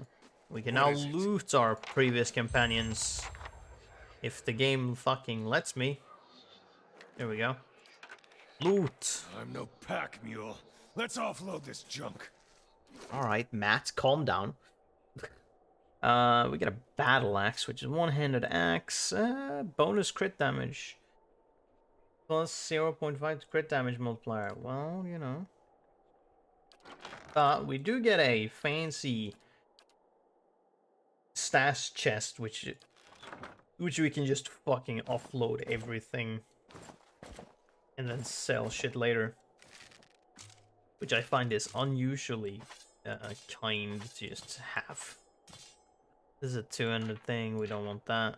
Crossbow, no. So we should keep the spear around, and I guess that's crush damage, this is pierce damage, this is slash damage. You know, we should keep them around at hand in case, you know, we need to shift. Quick items, can I put these here? No, I can't. I can shift them around though, in terms of what I have. We do have another small shield, so we can have pierce, so that's damage reduction, bonus crit damage. What's our accuracy? Well, currently it's fucking 1. Major fatigue minus 20. Yeah, we should probably do something about that.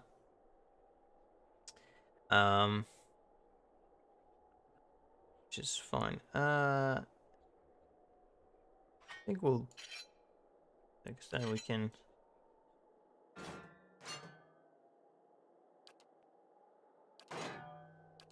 Yeah, so it's basically the same stats, but one is slash, one is crush. Let's have this for now. So we keep the spear around.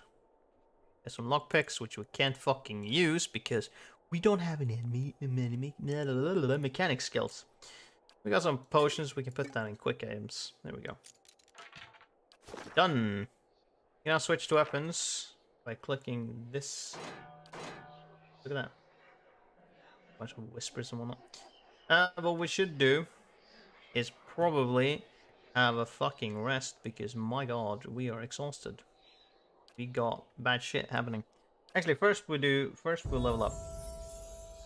Level up screen. I think this will change slightly because it's not gonna be the same things every time, I think. Maybe, or it will. Here we get to choose points into these skills that we have. We probably won't be utilizing stealth for this character very much. So we won't put any points into that. Athletics, definitely. So the higher our athletics, the more second wind will grant us in terms of endurance. So let's pump it up to 3 at least. Lore, we want to have up to level 2 scrolls at least. Survival, depending on which level it is, it will be 1, 2, 3, 4, 5, 6, and then 7. It will have increased damage reduction at 7. But yeah, for now we can have it like this because we will take it on damage reduction instead of received healing multiplier. Not relevant at the moment. Bonus movement we don't really need, and this is not something we can utilize for now. So damage reduction is probably fine for now. And so we have 3 in athletics, so we heal 35 endurance, potentially more second wind because it's basing enough of other things. I forget what. I guess it would be might. And then lore, we can use level 2 scrolls if we come across any. And now we get a class unlocks thing we can choose. We have 4 that is related to Druid. These are all the same kind of thing, which is either do burn, corrode, freeze, or shock damage 30% when you're spirit shifted. I'm guessing you could potentially just stack them all later. Then we also can get, basically, all of these have icons for the different classes.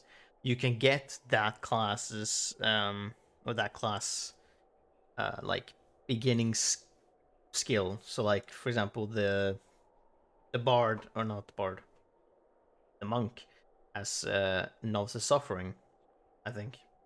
Or at least something, or Monk Suffering or whatnot, which does, like, increasing unarmed damage and unarmed accuracy and whatnot. But, so you can do that. I don't know why necessarily, if you want to, I don't know if this could lead to you multi-classing. I don't know if that is a thing in this game, but, or you can go for generic things of offensive, defensive, or utility, which is like, here's different weapons you could potentially get extra accuracy with. Here's for if you're an archer. Here are different things. So if you're using sword and shield or one hits, you get 50% of hits converted to crits with yeah. Right, so when you use some hits will potentially just become crits instead, so you have a higher chance to crit. Defensive, you can have one more enemy engaged with, you get more reflex, fortitude, and will. This is if you use weapon and then a shield, you get higher deflection and also reflex. You get extra defense when you run away from an opponent. You can not be damaged as badly. And then a bunch of other shit, like you run faster, whatever the fuck. At the moment, I don't think... Yeah, this is, for example, a talent where you can heal an amount of health once per rest. And this is the same, but you can heal an ally once per rest. So this and camping is the only way to increase health, basically, for now that I've seen at least. But okay, we're probably gonna go with Wild Strike, so we increase our potential with Spirit Shifted. So what do we want to do? Burn, corrode, which is kind of like poison, because it will only bring up 2 damage types. So won't specifically tell or say what corrode means. But do we freeze, shock, or burn? Good question. I don't know what the what these kind of things are for. Shock, burn, corrode. I don't know which one we necessarily want to do. Out of our spells, I don't think we have a burn yet. I'm unsure.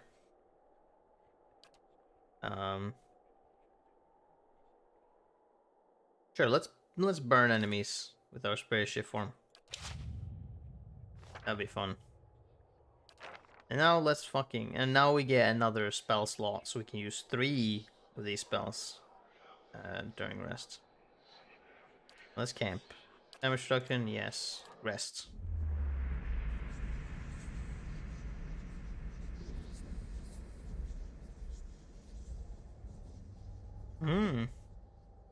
Spooky. Now we get to see. We have 24 in accuracy. Interrupt 3. That's neat. Concentration 84. 9 resolve. Alright. Let's move on. Collect some gear cap. Collect some random shit. Well then. Having visions, are we?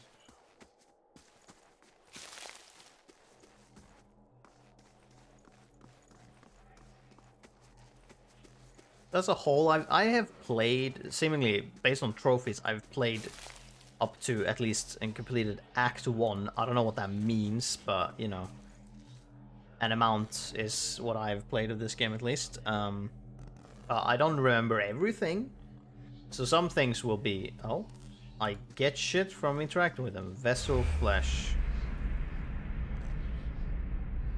Some unfortunate person there. I guess I might as well collect these.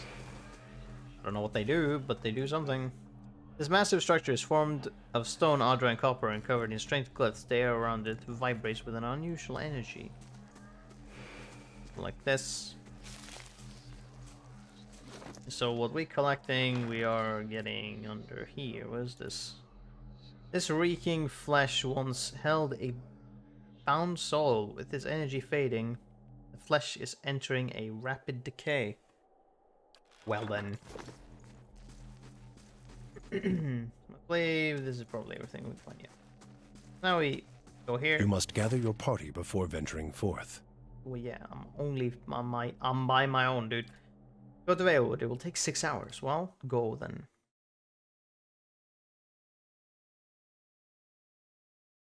I don't believe this game necessarily follows like how long like your character has been awake, and will take that into account for things. Get more camping supplies. Nice.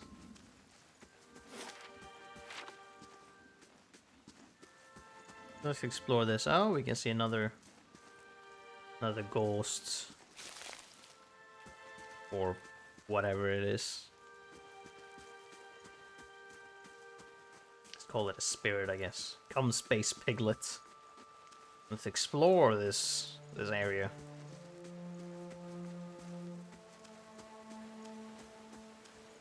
Guess we can also just hold on to. Hey, there we have something.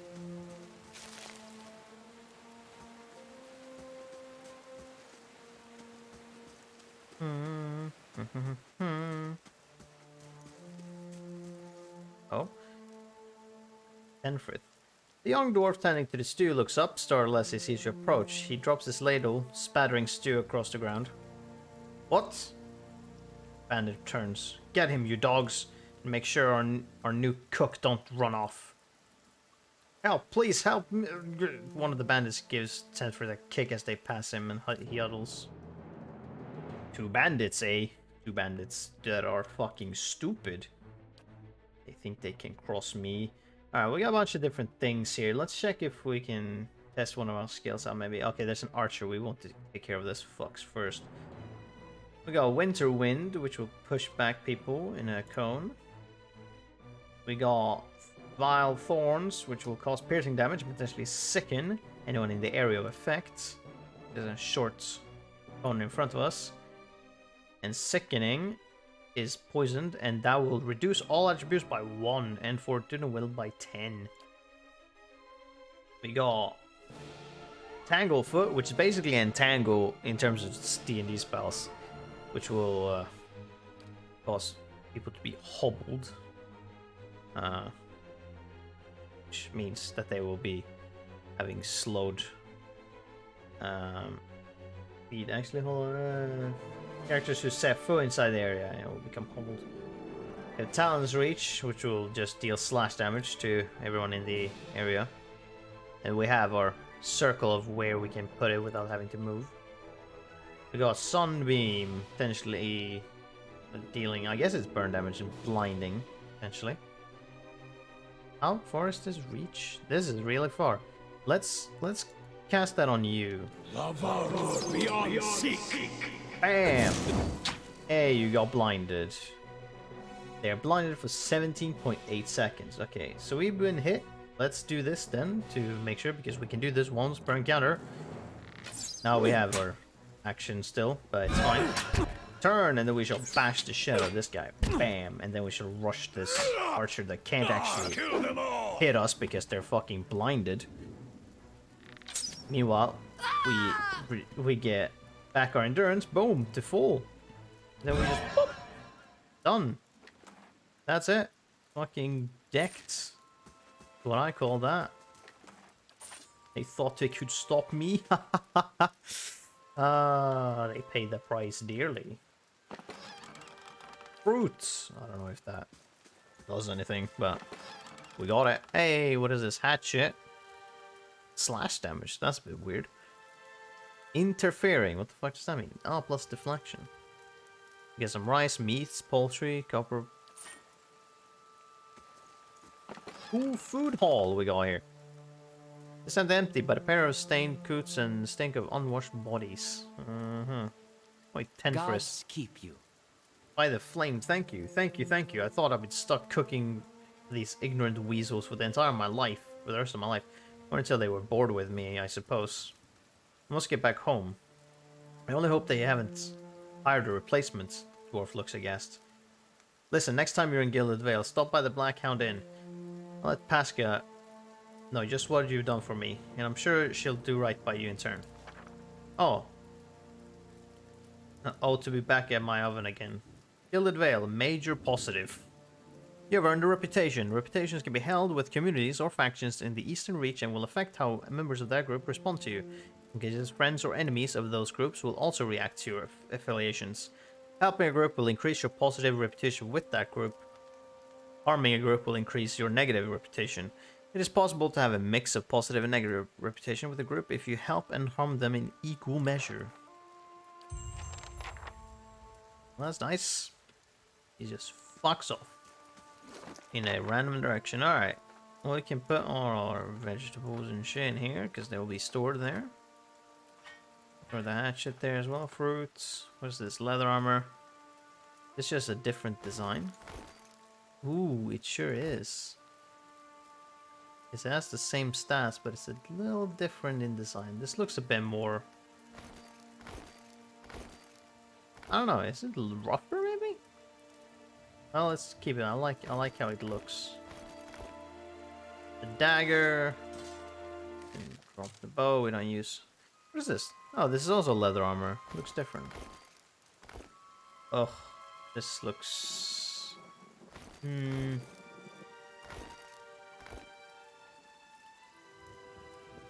know what? Sure. We'll keep that. Sure, whatever.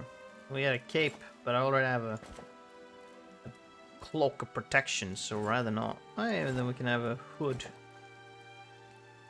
If you wanted to, or a helm. I guess, do these not do anything? Maybe not the early ones. Maybe they do later.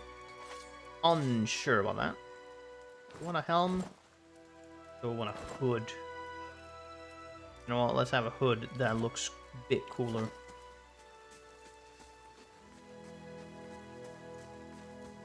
Right. Oh, there's a body up there. Best explore that body.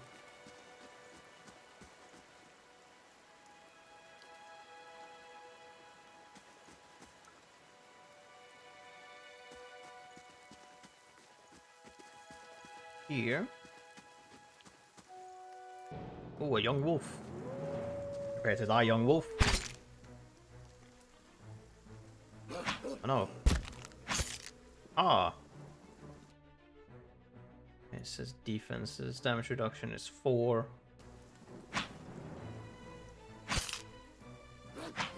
I mean, it should be fine against Slash. Slash should be fine against it.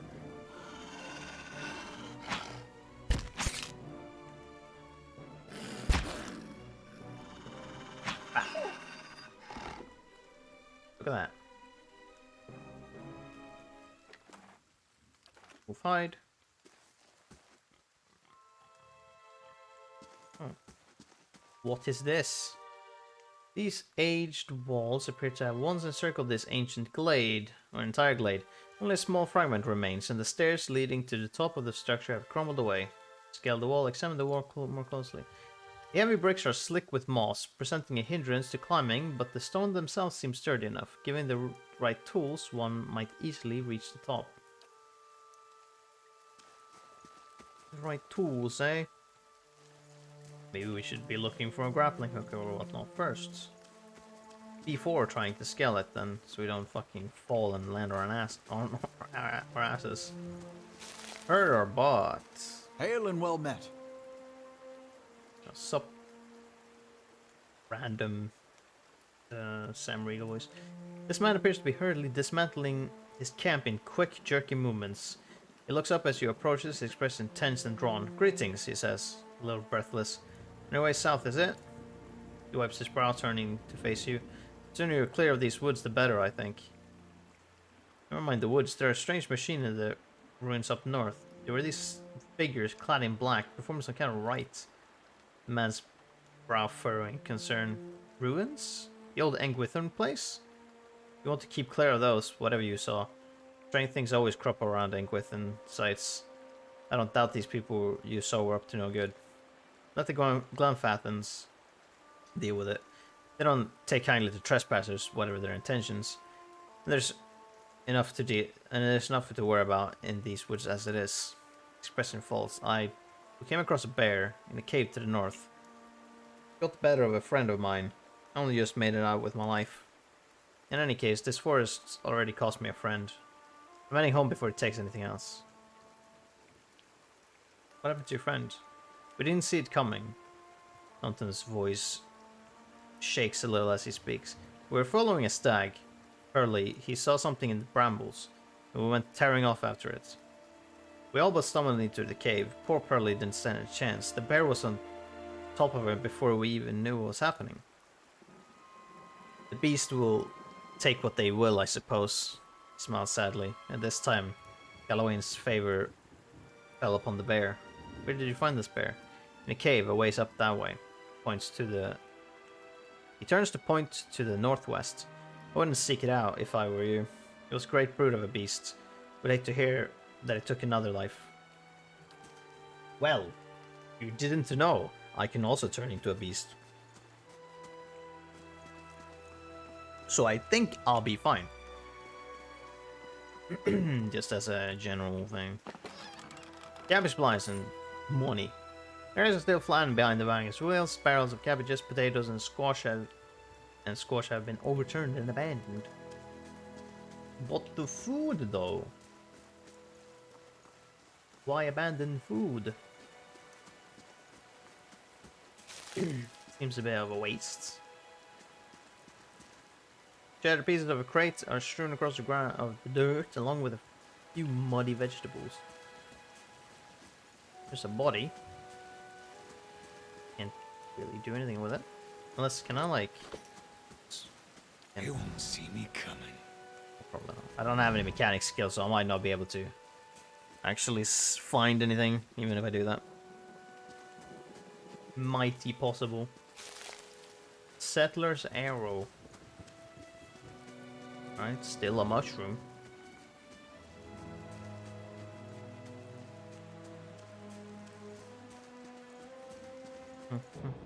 Oh, Zorb! Fight! Ooh. Oh, come on. Fight him!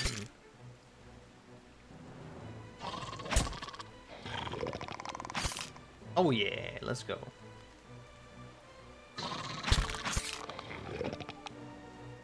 Like a reptile type looking thing. Oh god damn it.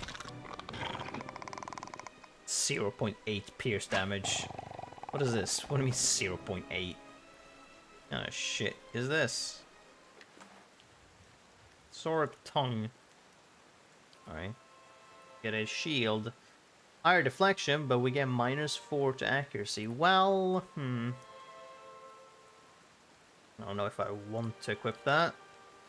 Accuracy isn't the greatest to begin with. So I may just not equip it.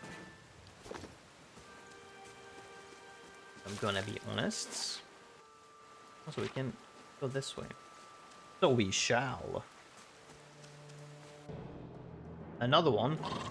Well, let me transform. Whatever damage you deal, I will heal. Oh yeah, and we deal damage over time. There we go. Druid board tusks. Deal damage over time, which is amazing. That okay, no, this happens. We can see our. There's a lot of room. In fact, hold on. Oh, we can. Fucking. Whatever. But also, if it feels to the max, can we just keep putting shit in our stash? That's amazing. The struts and supports are large enough to be the ribs and vertebrae of a dragon. How do you know that? Patty cap, quarterstaff, copper panned. Okay. This is a high-volume Druidan currency used in everyday trade and is the basis for most transactions. Well then. Oops.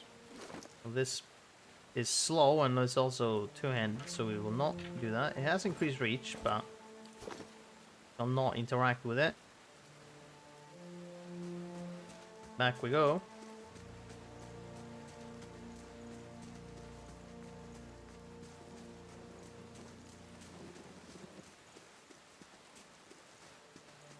Ah, here we go. Here's a cave.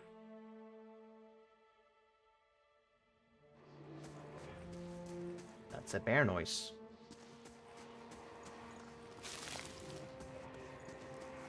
There's a body and something. Young bear. Well, hold on. Can I use something of this? Yeah. Essentially blind it first before it's even fucking attacking me. Blind the fucking bear. Bam! It's fucking blinded. It also took a shit ton of damage. Kill them all! Ow. What? Fuck, was that a crit? Was that a crit? Absolutely, I crit the young bear for 32 damage. That was super unnecessary. I did not need to crit that bear. I'd even blinded it. It literally didn't see me coming. With that crit. Mice crawl through the eye sockets of and over femurs, right? What is this? A quarterstaff? Right. Did not need to crit that bear. That was unfortunate.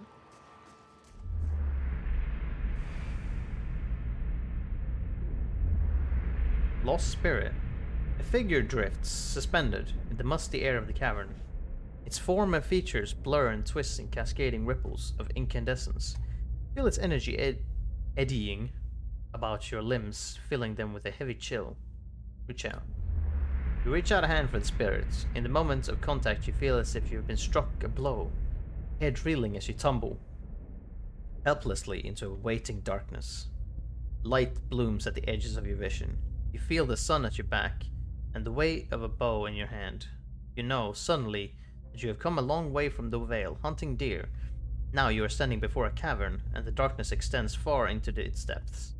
Even so, your friend strides out before you, his red cloak flapping in at his heels. You follow, heart hammering in your chest, as he leads you deeper into the cavern. There is a roar like thunder echoing around you. Fear seizes you, casts you casts you stumbling back towards the exit, towards light and escape. You see a glint of steel, and there is a sudden terrible flash of agony behind your knee. You scream, tumble, and fall. Your thoughts are chaos. Lance through the pain.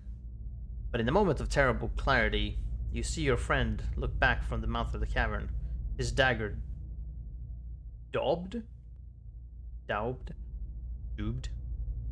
in crimson to match his cloak. And then there is a great dark shape above you, and then there is more pain. The vision recedes, and you are thrown back into yourself with seemingly resentful force. The corpse lies at your feet, and the specter lingers. In the span of energy between you both, you feel a sense of questioning, of confusion, of anger. Oh, if you're a clergyman, I guess you can cleanse the spirit or something. You were betrayed, only a fool couldn't see it coming. Your dead spirit, there's nothing fear. I met him on the road, your friend. A sudden lashing anger emanates from the spirit. Rage and grief seem to pour from the gleaming figure like smoke. I'll find him and see that he answers for what he's done to you. For a moment the spirit seems to burn bright, and your head feels with a sickly triumph. The spirit seems to weaken with the force of its own exaltation, growing fainter and fainter until you are alone once more. Confront Nonton for the fact that he fucking shafted his friend to get away from a bear, or he orchestrated it, who fucking knows. And so we have another dude we need to beat the shit out of. How else have we got? We obviously do fucking fire damage now. Or 30% of our damage is fire. That we deal with this. They should be down here then? Oh, wait, there we go, there. 30% damage as burn. When spirit shifted, yep.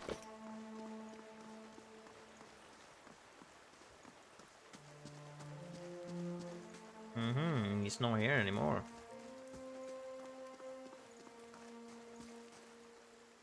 Lucky for him. Visions and whispers. Vengeance late for dinner, right. That's right. While exploring Valewood Wilderness, I happened upon a small cave where there was a... In the cave I discovered a half-eaten corpse and spirit that there's a... Confront Nonton. In the Wildwood, I happened upon a curious hunter after exploring... hamstrung him as he attempted to escape the bear. What reasons Nonton had for this is unclear. Perhaps I will find more answers by confronting the man himself. Nonton lives in the nearby town of Gilded Vale. Well, of course he does. Yes, we've explored everything, I thought. I haven't. Well, most. I don't actually have the equipment for scaling that wall, do I? Nope. I guess we can just fucking try it. Scale the wall. You find a hand hold Mr. Put the uneven bricks in angles. Okay. We're forced to drop back down, so can I just... No, I'm not allowed to. Clearly I'm not fucking allowed to do that. Need the right gear, do I? Can I find that anywhere? Bandit camp? I mean, they should have some, right? You would think that they'd have something of the sort.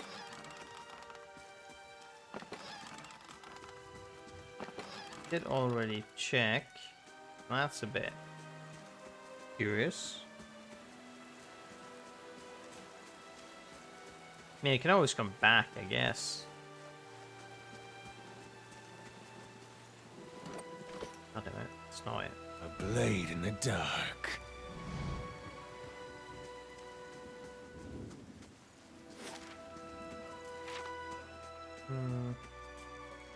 I'm probably not gonna find it. Around here? Just in general.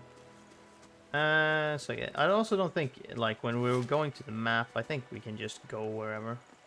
I could probably just find some gear in the Gilded Vale and just come back.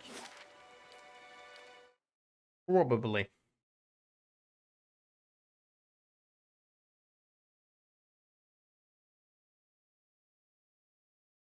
I mean, we're free to come and go wherever, so.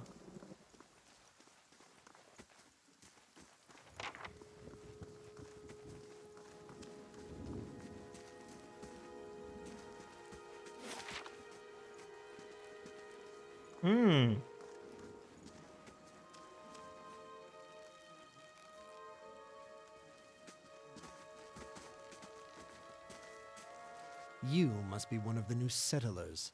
Welcome to Gilded Vale. You'll be pleased to know that we've had some recent vacancies here. A man appears whose skin is dull and grey as the desolate village behind him. Against you with sunken, lifeless eyes. His voice is a dry croak. He glances at the gnarled, leafless monstrosity of a tree next to him.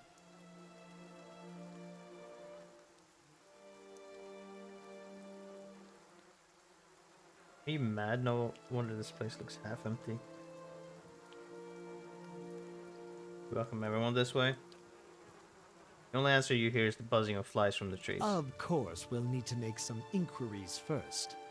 The inestimable Lord Radric VII has taken great pains to insulate our town from Widewind's legacy. Have you ever sired a Hollowborn child? A rather personal question. Personal question? And an important one nevertheless. Lord Raderick has made it his first priority to eliminate this scourge from our village. I should warn you, stranger.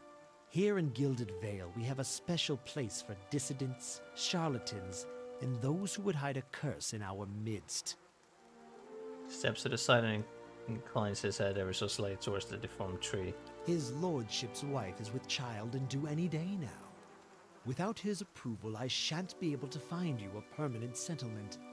It will have to wait until after the birth. We can continue our interview then, after the bell tolls from Radric's hold to signal my lord's new heir.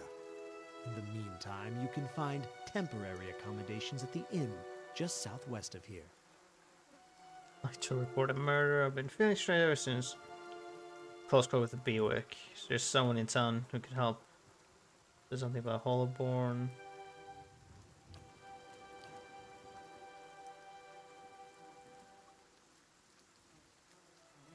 Over there.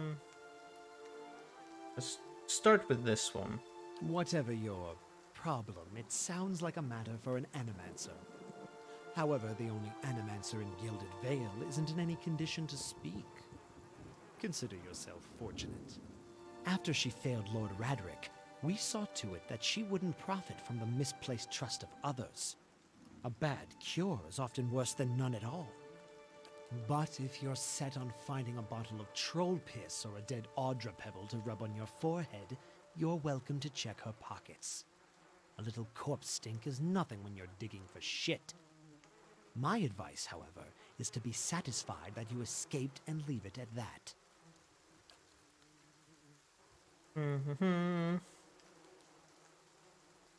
I don't think he cares about a murder.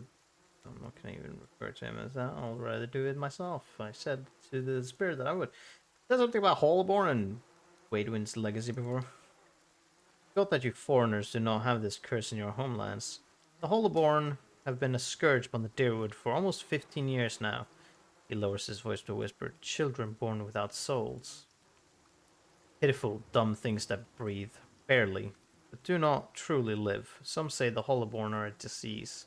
Some say they're a punishment from the gods. In truth, no one knows, but they began spreading after the Saints' War, and so the name Waidwin's legacy stuck in honor of that foul, blasphemous pretender. I see. Lord Redric's decrees may seem strict at times, but he has our best interests at heart. Before I go here, I saw several people conducting a strange ceremony near some ruins. Guards you carefully. You will want to mind where you mention that. Trespassing in think within ruins is illegal, not to mention dangerous. Probably saw someone attempting some new ritual to appease the gods. People will try anything these days. Bareth have mercy. Bareth have mercy. We certainly have. I don't think so. Just as they finished, there was a bivouac. Polishes spectacles of my sleep. If you've been that close to a bivouac, you wouldn't be standing here. Alright, fucking... Keep out of... Listen! 2 tolls. Let that be the last. 3. Gods have mercy. It seems your arrival is ill-timed. 3 bells toll only for the death of a Radric. I fear Lord Radric's heir is lost, or else Hollowborn, and so lost all the same. You should tread carefully. Circumstances have changed a great deal.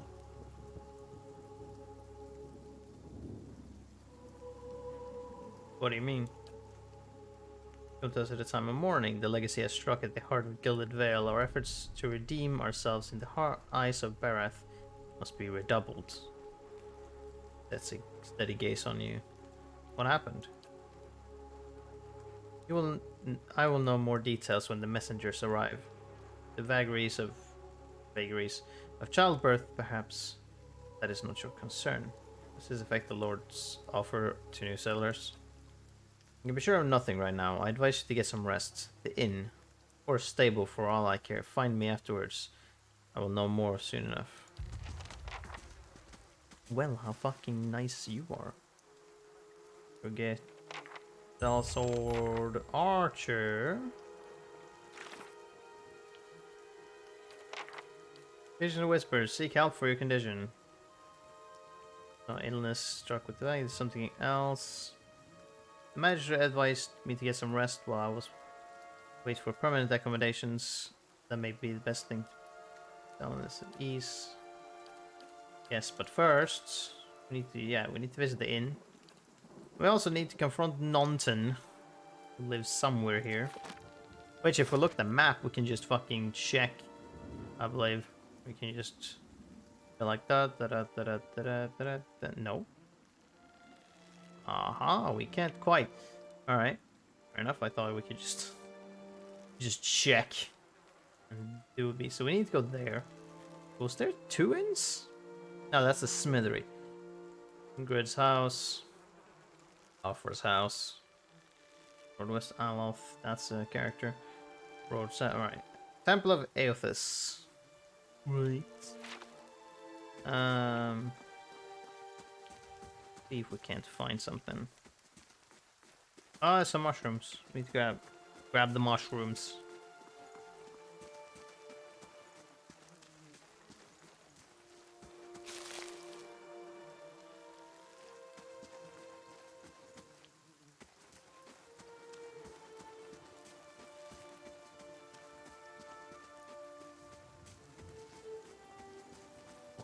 Grab the fucking whatever it is.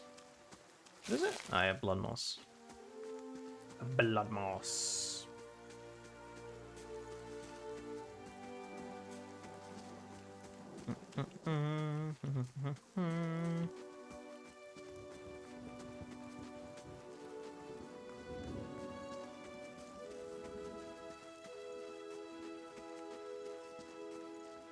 Where are you, villager? Time to unpack our things. You know. Okay. It's like, hello? Are you yelling at me? But no. Oh, who is this? Edlin Priostrom. Okay. Don't. No, you people. Does that mark this house? No? Nope. Sure fucking doesn't. Hell. We got more places to go. We got this house. Rudolph. Doran Chamberlain. Here's a door that I'm not allowed to go inside, so that's something.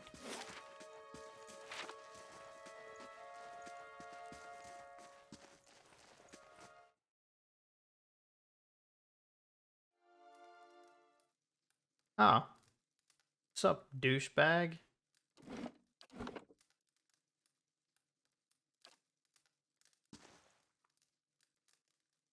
This man and woman appears to be in deep in conversation, working at closing two bulging satchels. They move to embrace until the woman notices you approach and pauses, her smile faltering a little. Well met, friend. Can we help? Do you know this man, Norton? Yes, I think we met in Valewood. I warned him about the bear. Glad to see you made it. There's something else you wanted? You two are good spirit for people who just lost a friend.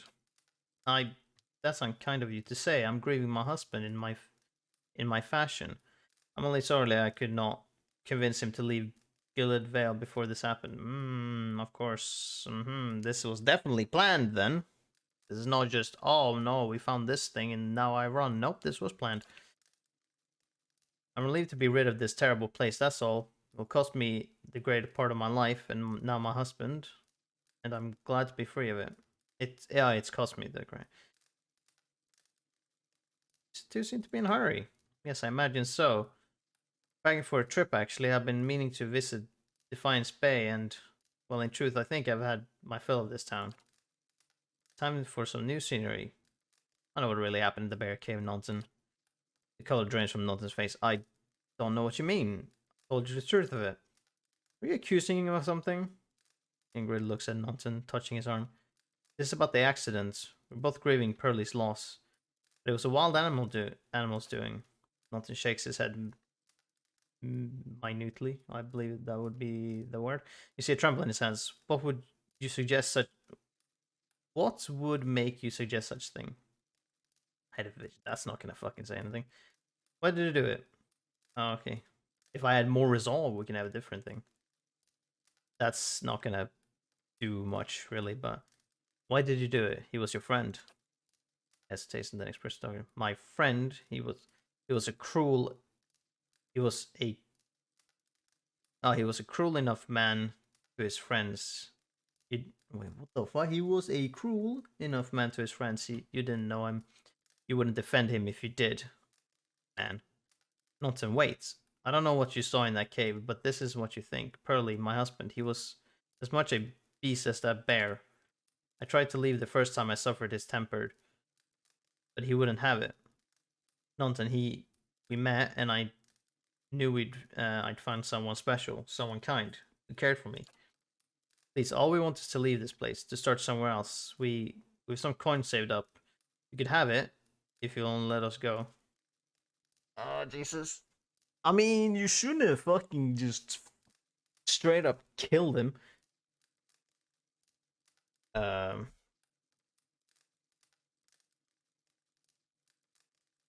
at the same time, it's not really my thing. I don't really it's not my problem necessarily, but so he's a douche, you say. I guess. But I'll take this measure. I don't really give a shit.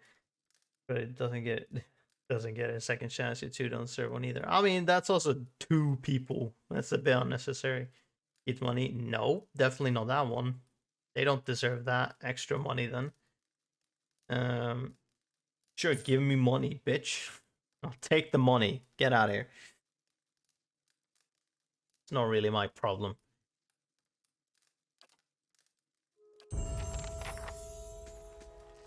Sure, I'll loot the rest of your house while I'm at it. Here with part 2 of the Broken Stone War. Some more money. Bottles of sunrise is half empty. What did I get? I got this book and some money. Oh my god, I am not reading that. Keeping it, but I'm not reading that. I might read that, but not now. Probably not on stream. It's a lot of reading. Right. Did that. Fantastic.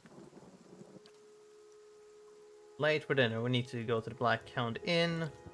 And yeah, we need to go to the Black Hound Inn. We might as well do that first and foremost. While we're at it. However, I know if interaction is going to happen right outside the inn by Aloth. So I am not going to get too close to it.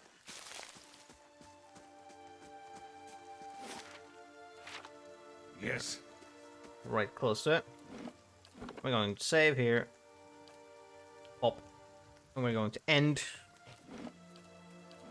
the stream. Well, so far it's going fine. There was a lot of text at one point, but I think it's fine. Maybe I'll definitely continue on Friday, and we'll see then. But I think, you know, it's fine. I'm excited to play this game again, and we'll see how it goes. You know, I'll gauge whether or not I deem this too much or not. But yes, anyways, we shall continue on Friday.